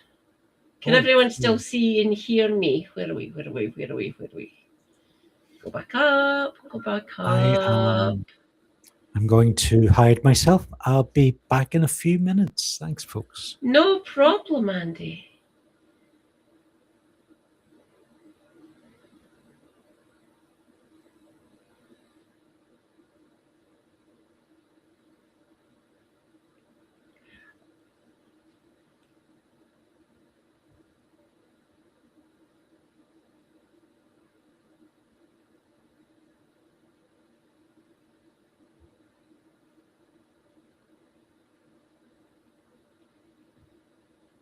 Hello, everyone. So, right, give me a second. I need to put a full screen. Fuck. On December the 5th of December 2019, only a week before voters went to the polls, so this is the election that Boris Johnson called, by the way, Jewish Labour Movement summary submission to the EHRC was leaked to the press. This drove a damaging news cycle that foregrounded the claim that Corbyn had allowed his party to become institutionally anti-Semitic, which was false. It is still not known who leaked the document and which names of certain individuals accused of anti-Semitism, more than one of them Jewish, were left unredacted. For more on that, check out the Labour Files done by Al Jazeera. It really is quite good. I will find my next one. Back up, back up, back up, back up. Where is it?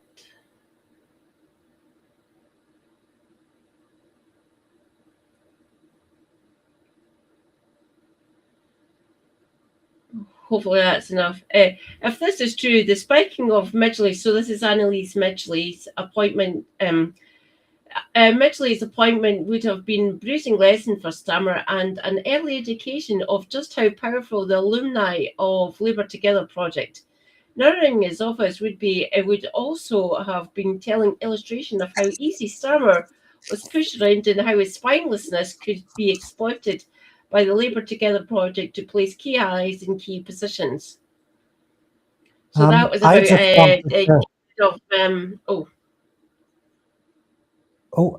I just wanted to see if we could bring a special guest onto the stream for a bit of halftime light thing. So I would like to introduce you all to Squirrel.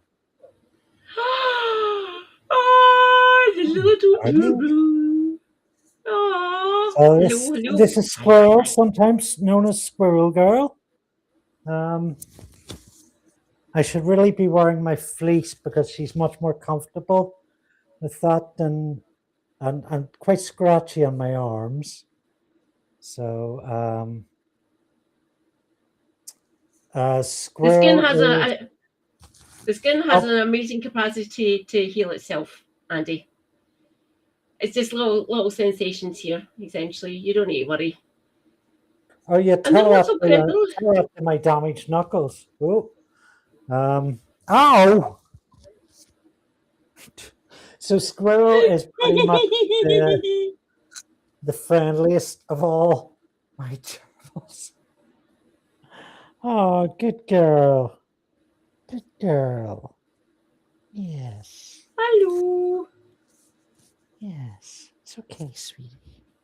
Oh. Yeah, she's very sociable. Very sociable. So I don't want to freak her out. I don't know how much she likes electricity. But I will give her a little seed on the way to bed. Hello, hand you candle it. Hello, my dear. Okay, that's coffee.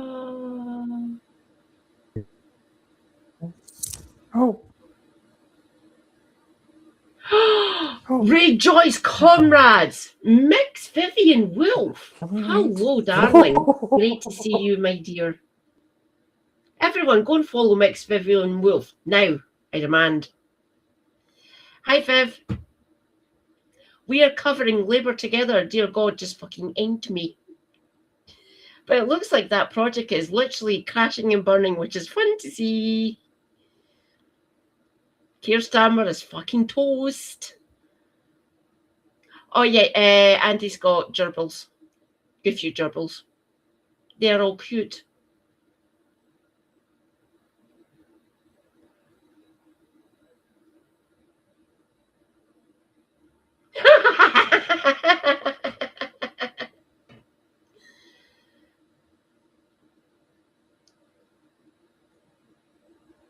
I'm doing well, Viv. Yes, thank you. Wolf. Mixed Vivian Wolf. She is awesome.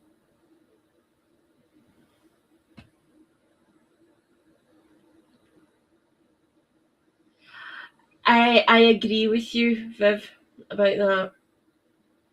The fact that Josh Simons fell on his sword, seems a bit, it doesn't pass the sniff test, does it? It doesn't at all. We will find out how he does in Makerfield. Obviously, the CLP still need to pass him and make him the candidate.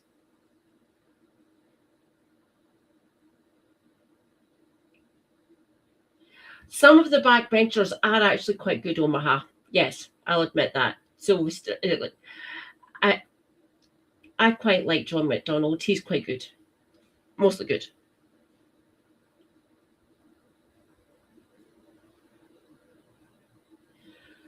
I want that entire cabinet. No, maybe not the entire cabinet. I like Miliband in his energy brief.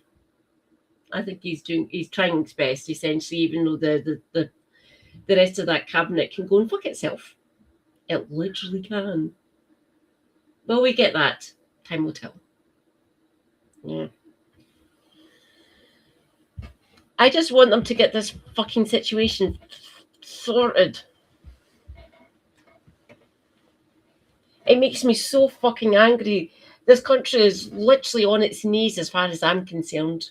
Like, I'm talking about the UK, not just Scotland, a different situation, blah, blah, blah.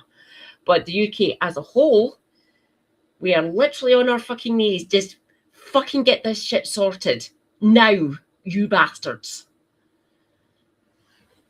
There's so much going wrong in the country. We need more capital investment. Andy was fuck.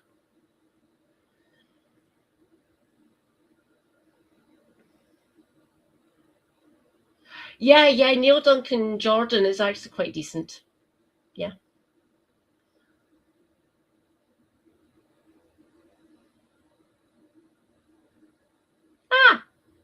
Nice one, how you candle it. If you can post in my Discord or in one of the other Discords we're both members of, your band, so I can listen to yous. I want to hear yous. No rush, but do it whenever you can.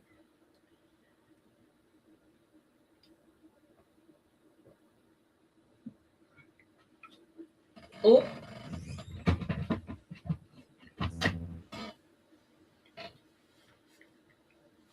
Ah.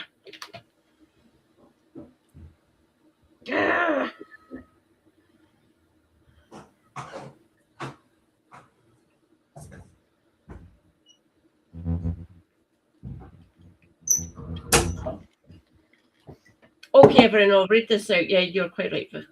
Problem is, it's got to be sorted in a way that's going to result in improved living standards, not just further plundering of common resources by private interests. Viv, you are based. That is so fucking correct. Why do you think I want to get this shit sorted out now? Or at least give me my fucking country back, you bastards. Don't make me have to dig a trench in the border by myself with a shovel from B&Q. It would take me a while.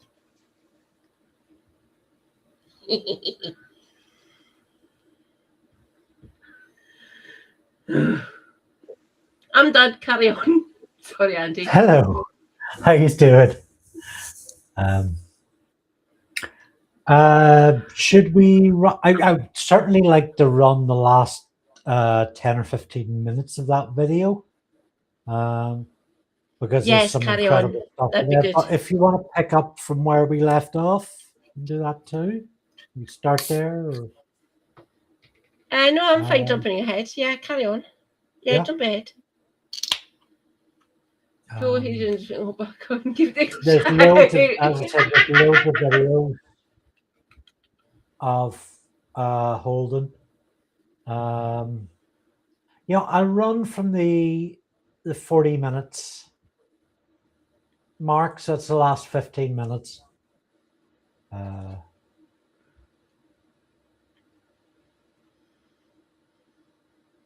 I want to catch up on a few of the comments while this is rolling.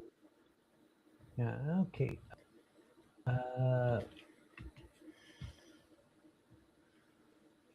All we knew when I was growing up, all of my family's French. They were all Jewish is because we understand. I love this phrase uses. We understood the provisionality of tolerance. That's what we were taught.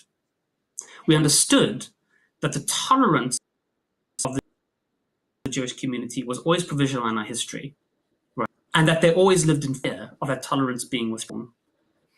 And they lived with that fear their whole lives. And then he says, if you understand that deep understanding of what anti-Semitism is, and then you accuse me, a Jewish person, of being anti-Semitic, you do not understand anti-Semitism. You do not understand what anti-Semitism is. And actually, in the end, Jonathan Rosenhead is so upset by that experience, he resigns from the Labour Party. I mean, it's an absurd, outrageous story, the way he's treated. And I'm afraid to say, it's not a nice thing I have to do in the book, but on multiple occasions I tell the story. I mean, if you don't mind, I'd like to tell one more, if that's okay, to give an illustrative example.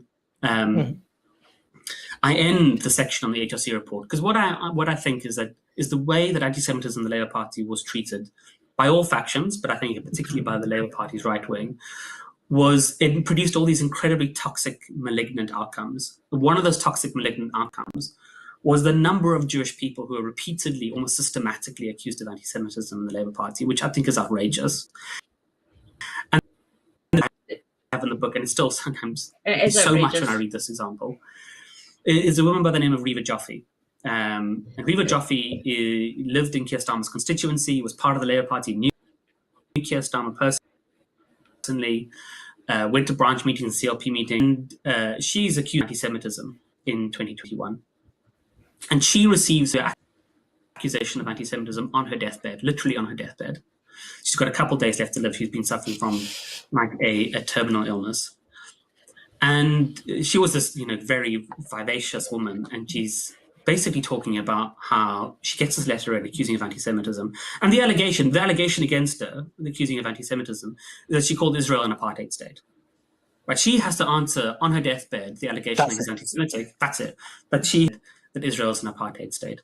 So it's one of the last things she does before she dies is that she writes this letter. What are you thinking?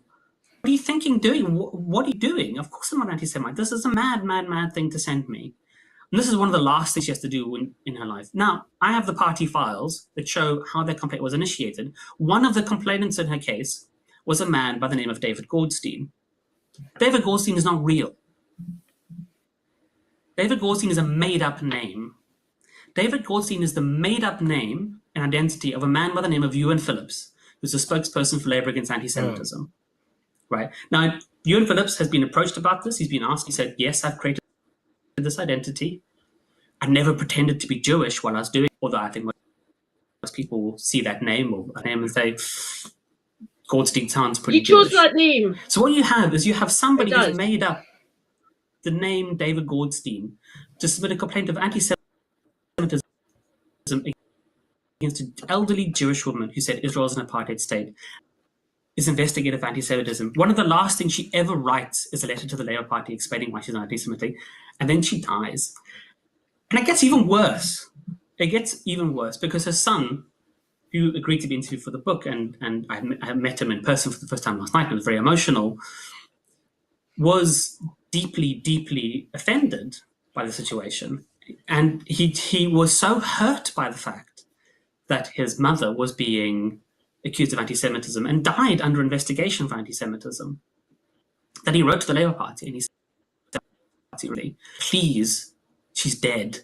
She's clearly anti-Semitic. Please close this case. Please just tell me that at least internally you've resolved this, you've closed this, you've dealt with it somehow. I want to get some closure on this.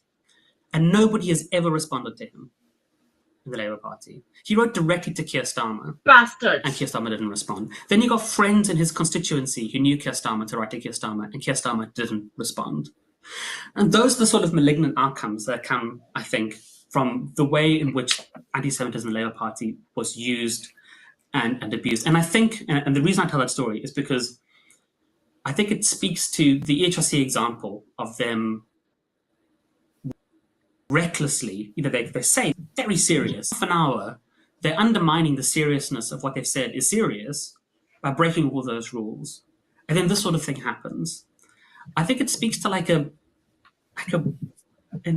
almost an inhumanity, but also just a total lack of ethical scruples about a really fundamental, key, material issue that people do face anti-Semitism.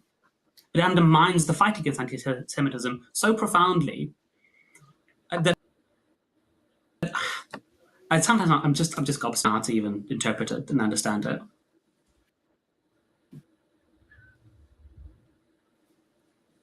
It's heartbreaking, isn't it? So about your example at the end of 2018, when I was on live television, I was being yelled abuse at by far-right Donald Trump supporting, Tommy Robinson supporting people who assembled outside College Green, and you and Phillips posted mocking that fact, long rambling threat to sue me, which I can tell you did not go anywhere. I just want to sort of finally, just to show just examples of what we're dealing with here, but I mean, just hideous that story you just told, a really grim, bleak story. Just finally, I want to just, in terms of the position that Israel has taken, Israel, that's a Freudian slip. Labour's taken on Israel and its genocide against the Palestinian people, and how that's had an impact. I mean, we've seen Labour have, we saw from the very beginning there, Keir Starmer justified Israel imposing a siege on a civilian population and then claiming he didn't. But just in terms of what do your findings tell us about the position that Labour took on Israel's genocide against the Palestinian people over the last 2 years? Sure, and I should make it very clear that in the book I'm extremely damning of first of all, Israel's conduct in Gaza, which is plainly, to my mind, one of the worst things I've ever seen in my life. And I think the evidence of it being a genocide is, I think pretty overwhelming at this point. And clearly the Labour Party effectively enables that for a long period of time. For the first, before Keir Starmer takes over as Prime Minister, he's effectively running cover. He says, Israel has that right in that famous interview. He refuses to back a ceasefire motion in November. And he does an absolutely disgraceful performance in Parliament in February, where he effectively, they kill. You have to remember, he said that. Then I can't remember if it was a couple of weeks or a couple of days, maybe within a week later. Emily Thornberry went on to Newsnight and literally said they put her on Newsnight, and she basically said yes, she has that right to defend herself. I want that to be spread far and wide, everyone. Thank you very much. But yeah. Conflating, putting in Jews and making them into anti-Semites like that is truly fucking despicable. Just because lots of us, not just Jewish anti-Zionists, that's really fucking. Some of these people, obviously, Holocaust survivors, short of survivors. Have to remember, Churchill blocked them escaping from Europe when the Nazis were on the march. They escaped the fucking Holocaust and we denied them entry. So did America as well, by the way. So what they're doing here is basically punishing anti-Zionist Jews and the rest of us who are against apartheid, against genocide. It is fucking despicable of the highest order. So, I mean, yeah. the Starmer premiership and the race towards it, the tyranny of Israel runs like blood or corrosive acid through it. From Labour Together being funded to massive amounts by advocates for Netanyahu's Israel, right through to the fabrications of anti-Semitism. And as Laura says, of course, they have to admit the course they'd gone accusing critics of Israel of anti-Semitism is wrong. And it's like there's a line in The Wire about characters create a lie. Apparently, Now Jacqueline. they have to fight on that lie. And that's Yeah. exactly what has happened with Starmer and Israel. The British government has always been broadly supportive of Israel, but will It duck has out been, yeah. if they could get away with it. Starmer, in being so anti-Semitic, so much so that he has fabricated that enemy, so many instances of that enemy, now is beholden to follow through, to play out his narrative by backing Israel to the hilt. Yeah. And of course, it's now coming out that there's other things in play. Mandelson, Epstein, Israel, links like that. McSweeney, Yeah, the connections are. They've all been published or broadcast to a certain extent, mostly from centre left and left wing online people. Double Down News, Declassify UK, myself, Kev, Andy as well, Helena, and to a certain extent Graham Hughes, and sometimes Supertan. She seems to be learning. Well done, Supertansky. You're doing quite well now. I dip into Supertan to see how she's doing and stuff. I've never really paid close enough attention to her. I see her on Blue Sky, and she seems okay. She's mostly okay. She backed Labour at the start, back in when the Corbyn, not Corbyn, when Starmer became leader, and now she's learning. Oh God, these people are a bunch of bastards. So she's like the one that I'm waiting to see who can actually see if we can actually change his mind on certain aspects is James O'Brien or James O'Sensible. Helena, that is the best thing ever you've said, calling him James O'Sensible. But yeah, some of the people in the media now are starting to like. Some of them obviously won't lend. Julia Haitley-Spiewer, and to some extent Nick Ferrari, and obviously we've got other ones like all the idiots on GBBs or GB News, if you wish, and obviously the haunted pencil from the honourable member for the 18th century, Jacob Rees-Mogg. He's still parroting the line. You shiver now. Well, he is a ghost, pretty much. He's got no kind of. He's a. What's that phrase? You tell your mother for a few bob. I mean, that's Jacob Rees-Mogg. He's a board man. He'll wear anything for a bit of money. I would love to see I'd love to see if us leftists can actually capture like Captain Hindsight or James O'Sensible. I'm not holding my breath, obviously. You want to capture him? What, like with a net? Yeah. Or like trap him in a room, a box room, like chase him in a door and just close it over? Maybe some cameras or a ceiling where you can look down on him. Maybe it's quite tall and he's like trying to get out. Like, is that what you mean, Katie? I don't want to capture him in that sense. Maybe quite fun to try and capture James O'Brien with a net, obviously. Maybe quite funny. Cans of tuna down, in case he gets hungry.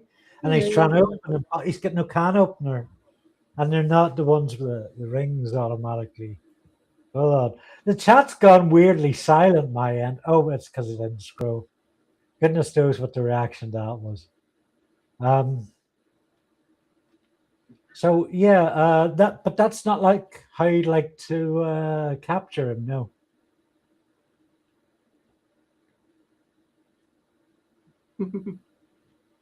Shall we cover the James How Reed? would you like to capture?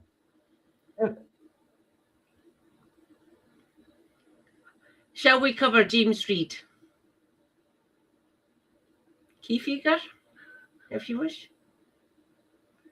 I don't trust him one bit. Obviously, that is my takeaway.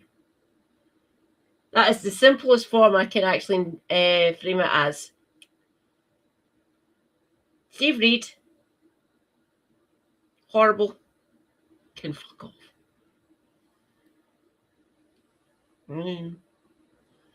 He is the MP for Streatham and Croydon North.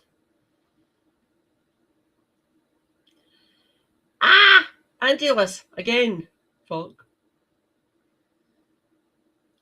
If anyone in Steve Reed's constituency can hear me, what is he like as a as a actual constituency MP? I'm not entirely sure if he's actually concentrating on news, to tell the truth. They have indeed, Elron. They have indeed. Once again, showing it is not about illegal or legal bike. Yeah. Conflating the two. Fun. Love it. Make it end, please. Thank you. Or if you don't want to do the right thing and actually set up safe and legal routes, give Scotland the power. Give us control of immigration, please. Westminster, can you fucking hear me? Like I might still bother this cable. Chances? There's me. Rejoice! Andy returns. Hello, comrade. I was just saying that if you're not going to be nice to immigrants or anything, bear with us. Maybe go and take a leak if this annoys you. just checked on Twitter. Refuse to call it. Okay, I'll read out what Jacqueline's saying. Just checked on Twitter. Refuse to call it X. Good girl. Good Jacqueline. I don't call it X either. Elon can go and fuck off. About March's Day, I don't think there were any clashes, but there were a few arrests. The people marching for Palestine, fucking hell, 250,000. Nice. I like. How many of the other side were there? No, the Tommy Robinson chuds, or Egypts, if you wish.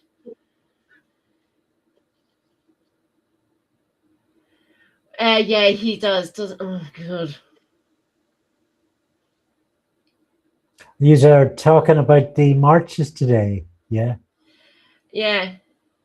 The everything app could go and fuck itself. I'm off that health site. I do not need to use it anymore. I've got my best friend back. She's here in Glasgow. Rejoice. I talked to her. She's a bit busy. She's a nurse. An accident and emergency in Glasgow Royal. She's not liking this either, by the way, everyone, my friend. So, Carolyn, she's awesome. Yeah, I wanted to hear about today because I didn't get to check in on it. So there were no clashes, but a few arrests. I hope they. There's usually a few arrests anyway. Yeah.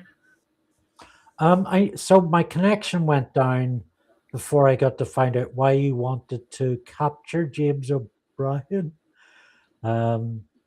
Presumably not in a educate him.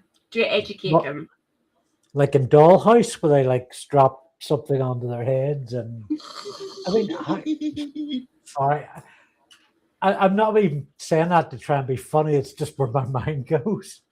No, my mind goes there as well. Yeah. I mean, put him in a classroom seat and desk, and like with a seatbelt in, and give him a few lectures. There's a mild bit of torture, really. But yeah, he usually catches up to the zeitgeist. Like, yeah, it just takes him a few years. It takes him a few years to realise. Yes, James.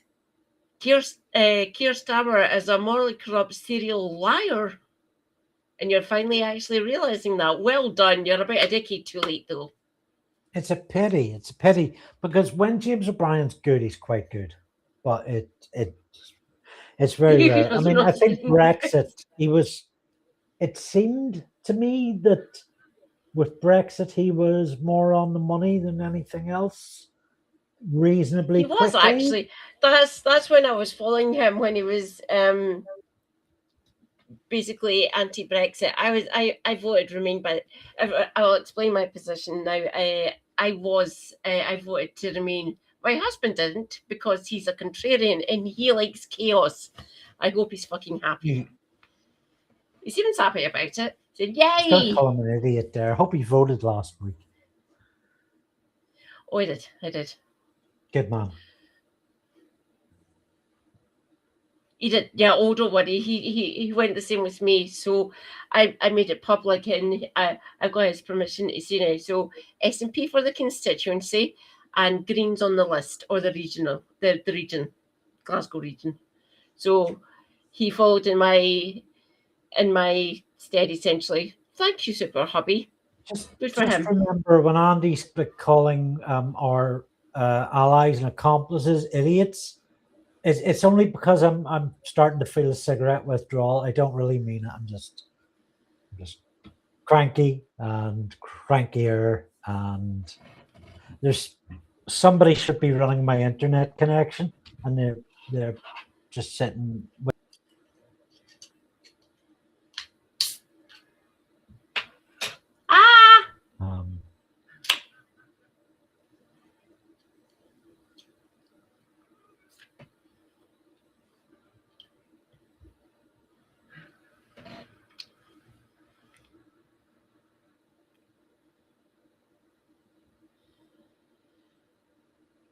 Oh, good. Fuck. Oh, lots. Oh,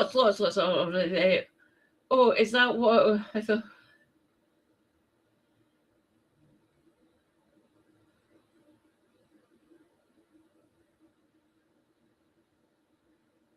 Yes, it's probably Katie. Oh, now I'm back. And so, Jacqueline, it's only one tea. It's only one tea. I don't think they're married yet. They're together. Economic migrants, by the way, the pair of them. So Richard Tice and Isabel Oakeshaw can go and do one. They can say we're in Dubai, as far as I'm concerned. Just don't go back here. That's why I keep on advocating for exit tax.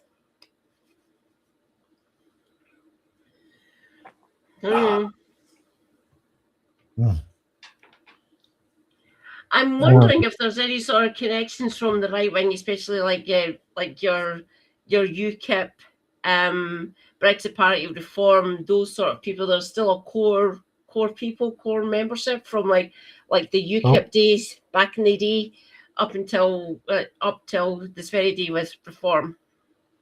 So there's people who went right through, followed Manfrog and all his fucking evangelizing and shit like that.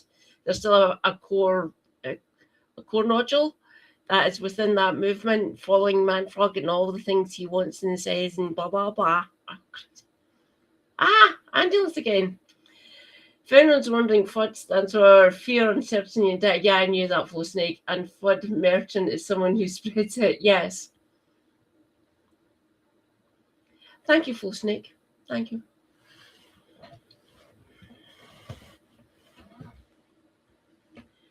I consider the main acolytes that are in, or labour together, essentially has been dissolved, but not really. I call them FUDs or idiots or snake oil merchants, if you wish. Yes. Merchants of Fear is a good book, by the way, everyone. I urge everyone to read it if you want to, of course. No pressure. I'm just going to leave my cam off for a little while to see if it improves the signal. You're actually sounding a lot clearer. We have Andy back. That might be it. If I'm putting less stress on the network, that might help.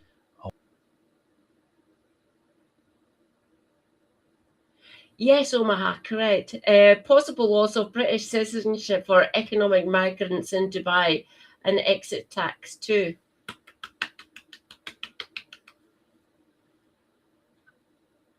Call them Elmer Funds. And you candle it. I fucking love that. That is awesome. Round of applause for Han You Candle It. I think the internet doesn't care if my camera's on or off. It just wants to crash me. We will get through this. Oh.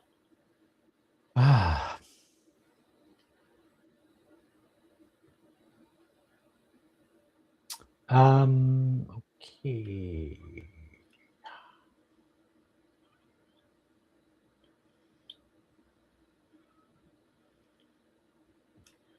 Not sure I know much. Okay.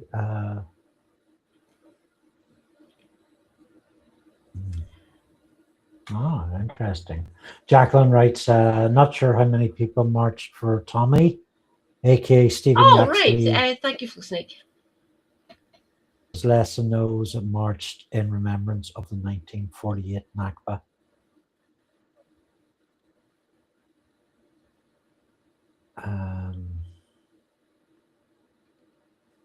Flow Snake's explanation of fun, fear.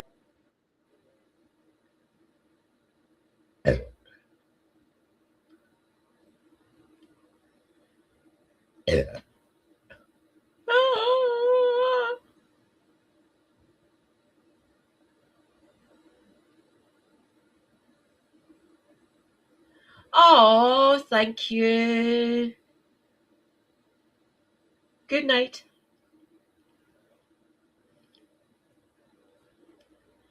I'm assuming it's you, Lewis. I don't think it's your. I don't think it's your dad. Stay hydrated, not necessarily with Thatchers. Self-care is good care. Take your meds. Stay based. Free Palestine, and keep a lookout for auditors. I'll be doing the same. Thank you very much. A couple of Burks. Everyone, go and follow a couple of Burks now. I demand it. Do it. Do it. Oh.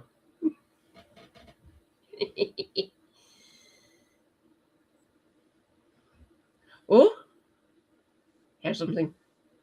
He returns. Welcome back, Andy.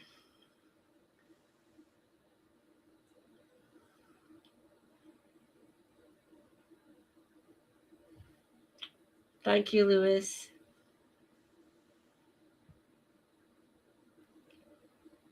Andy? Ahoy, hoy. We cannot hear Andy.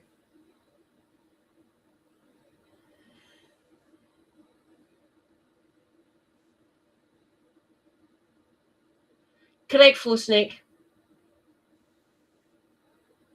Me, Helena, Kev, Suze Kempner, Deji Mule, Lefty from My Left Eye. We've all been saying the same fucking shit. It just takes him fucking years to realise. James, you're fucking useless.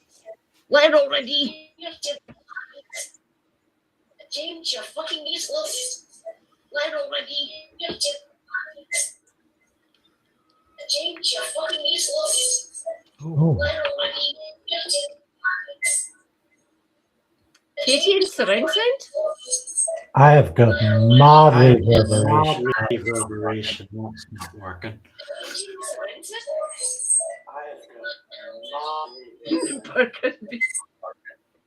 I don't think it's okay. Correct, Jacqueline, yeah. I think I'm going to call it a night. Yeah. So, yes, what I've enjoyed of the stream, I've enjoyed of the stream. Thank you all for joining me at Andree Look. Kitty Marshall. I will run our little ticker tape. Can we have somewhere for a moment or two? I will be carrying on. If anyone wants to come over to either my YouTube or my Twitch, I'm going to go on for at least another hour, possibly 2. I'll be carrying on. Well, you know, Katie, why don't I just leave this stream and you carry on, so you don't have to start a new stream?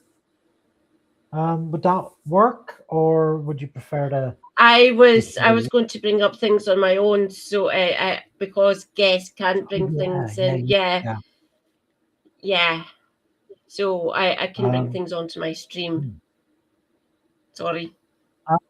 Yeah. No. Totally. Yeah. You need that level of control. I had hoped that Restream would have given you that, but it's kind of annoying that it hasn't. If you like, I might be able to pop into your stream via Google Meet or Numptyverse or whatever you prefer. But certainly I'll pop in as what one you? text person. I'm trying to think what works better. They both work kind of similarly. Numptyverse. Jump into the Numptyverse and I can bring you onto the stream and we can carry on if you feel up to it, if you want. Okay. Well, we are going to get Aki's come in and said, "Oh, what's going on?" It's, like with absolutely no idea that he's live and just triggering me. Aki's is always welcome. You tell him that for me, please. No, he's not. Aki's is always welcome. No, he's not.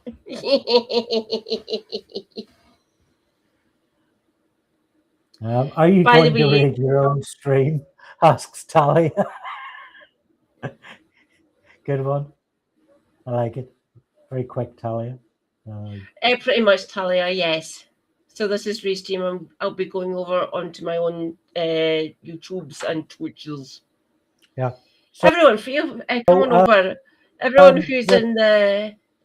If you're watching, thank you very much. I really appreciate it.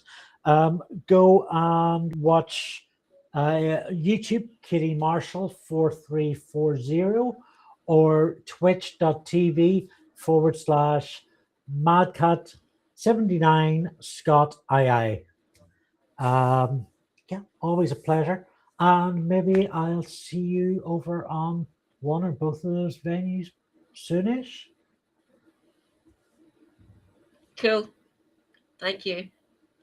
I'm gonna take a stretch anyway before that happens. So no problem. Self-care. Always, everyone, self-care. Why don't you all go and go to the loo, get some tea, and be back with us in a bit. Thank you, Andy. It's been great. And I'll see you over on the channel. And just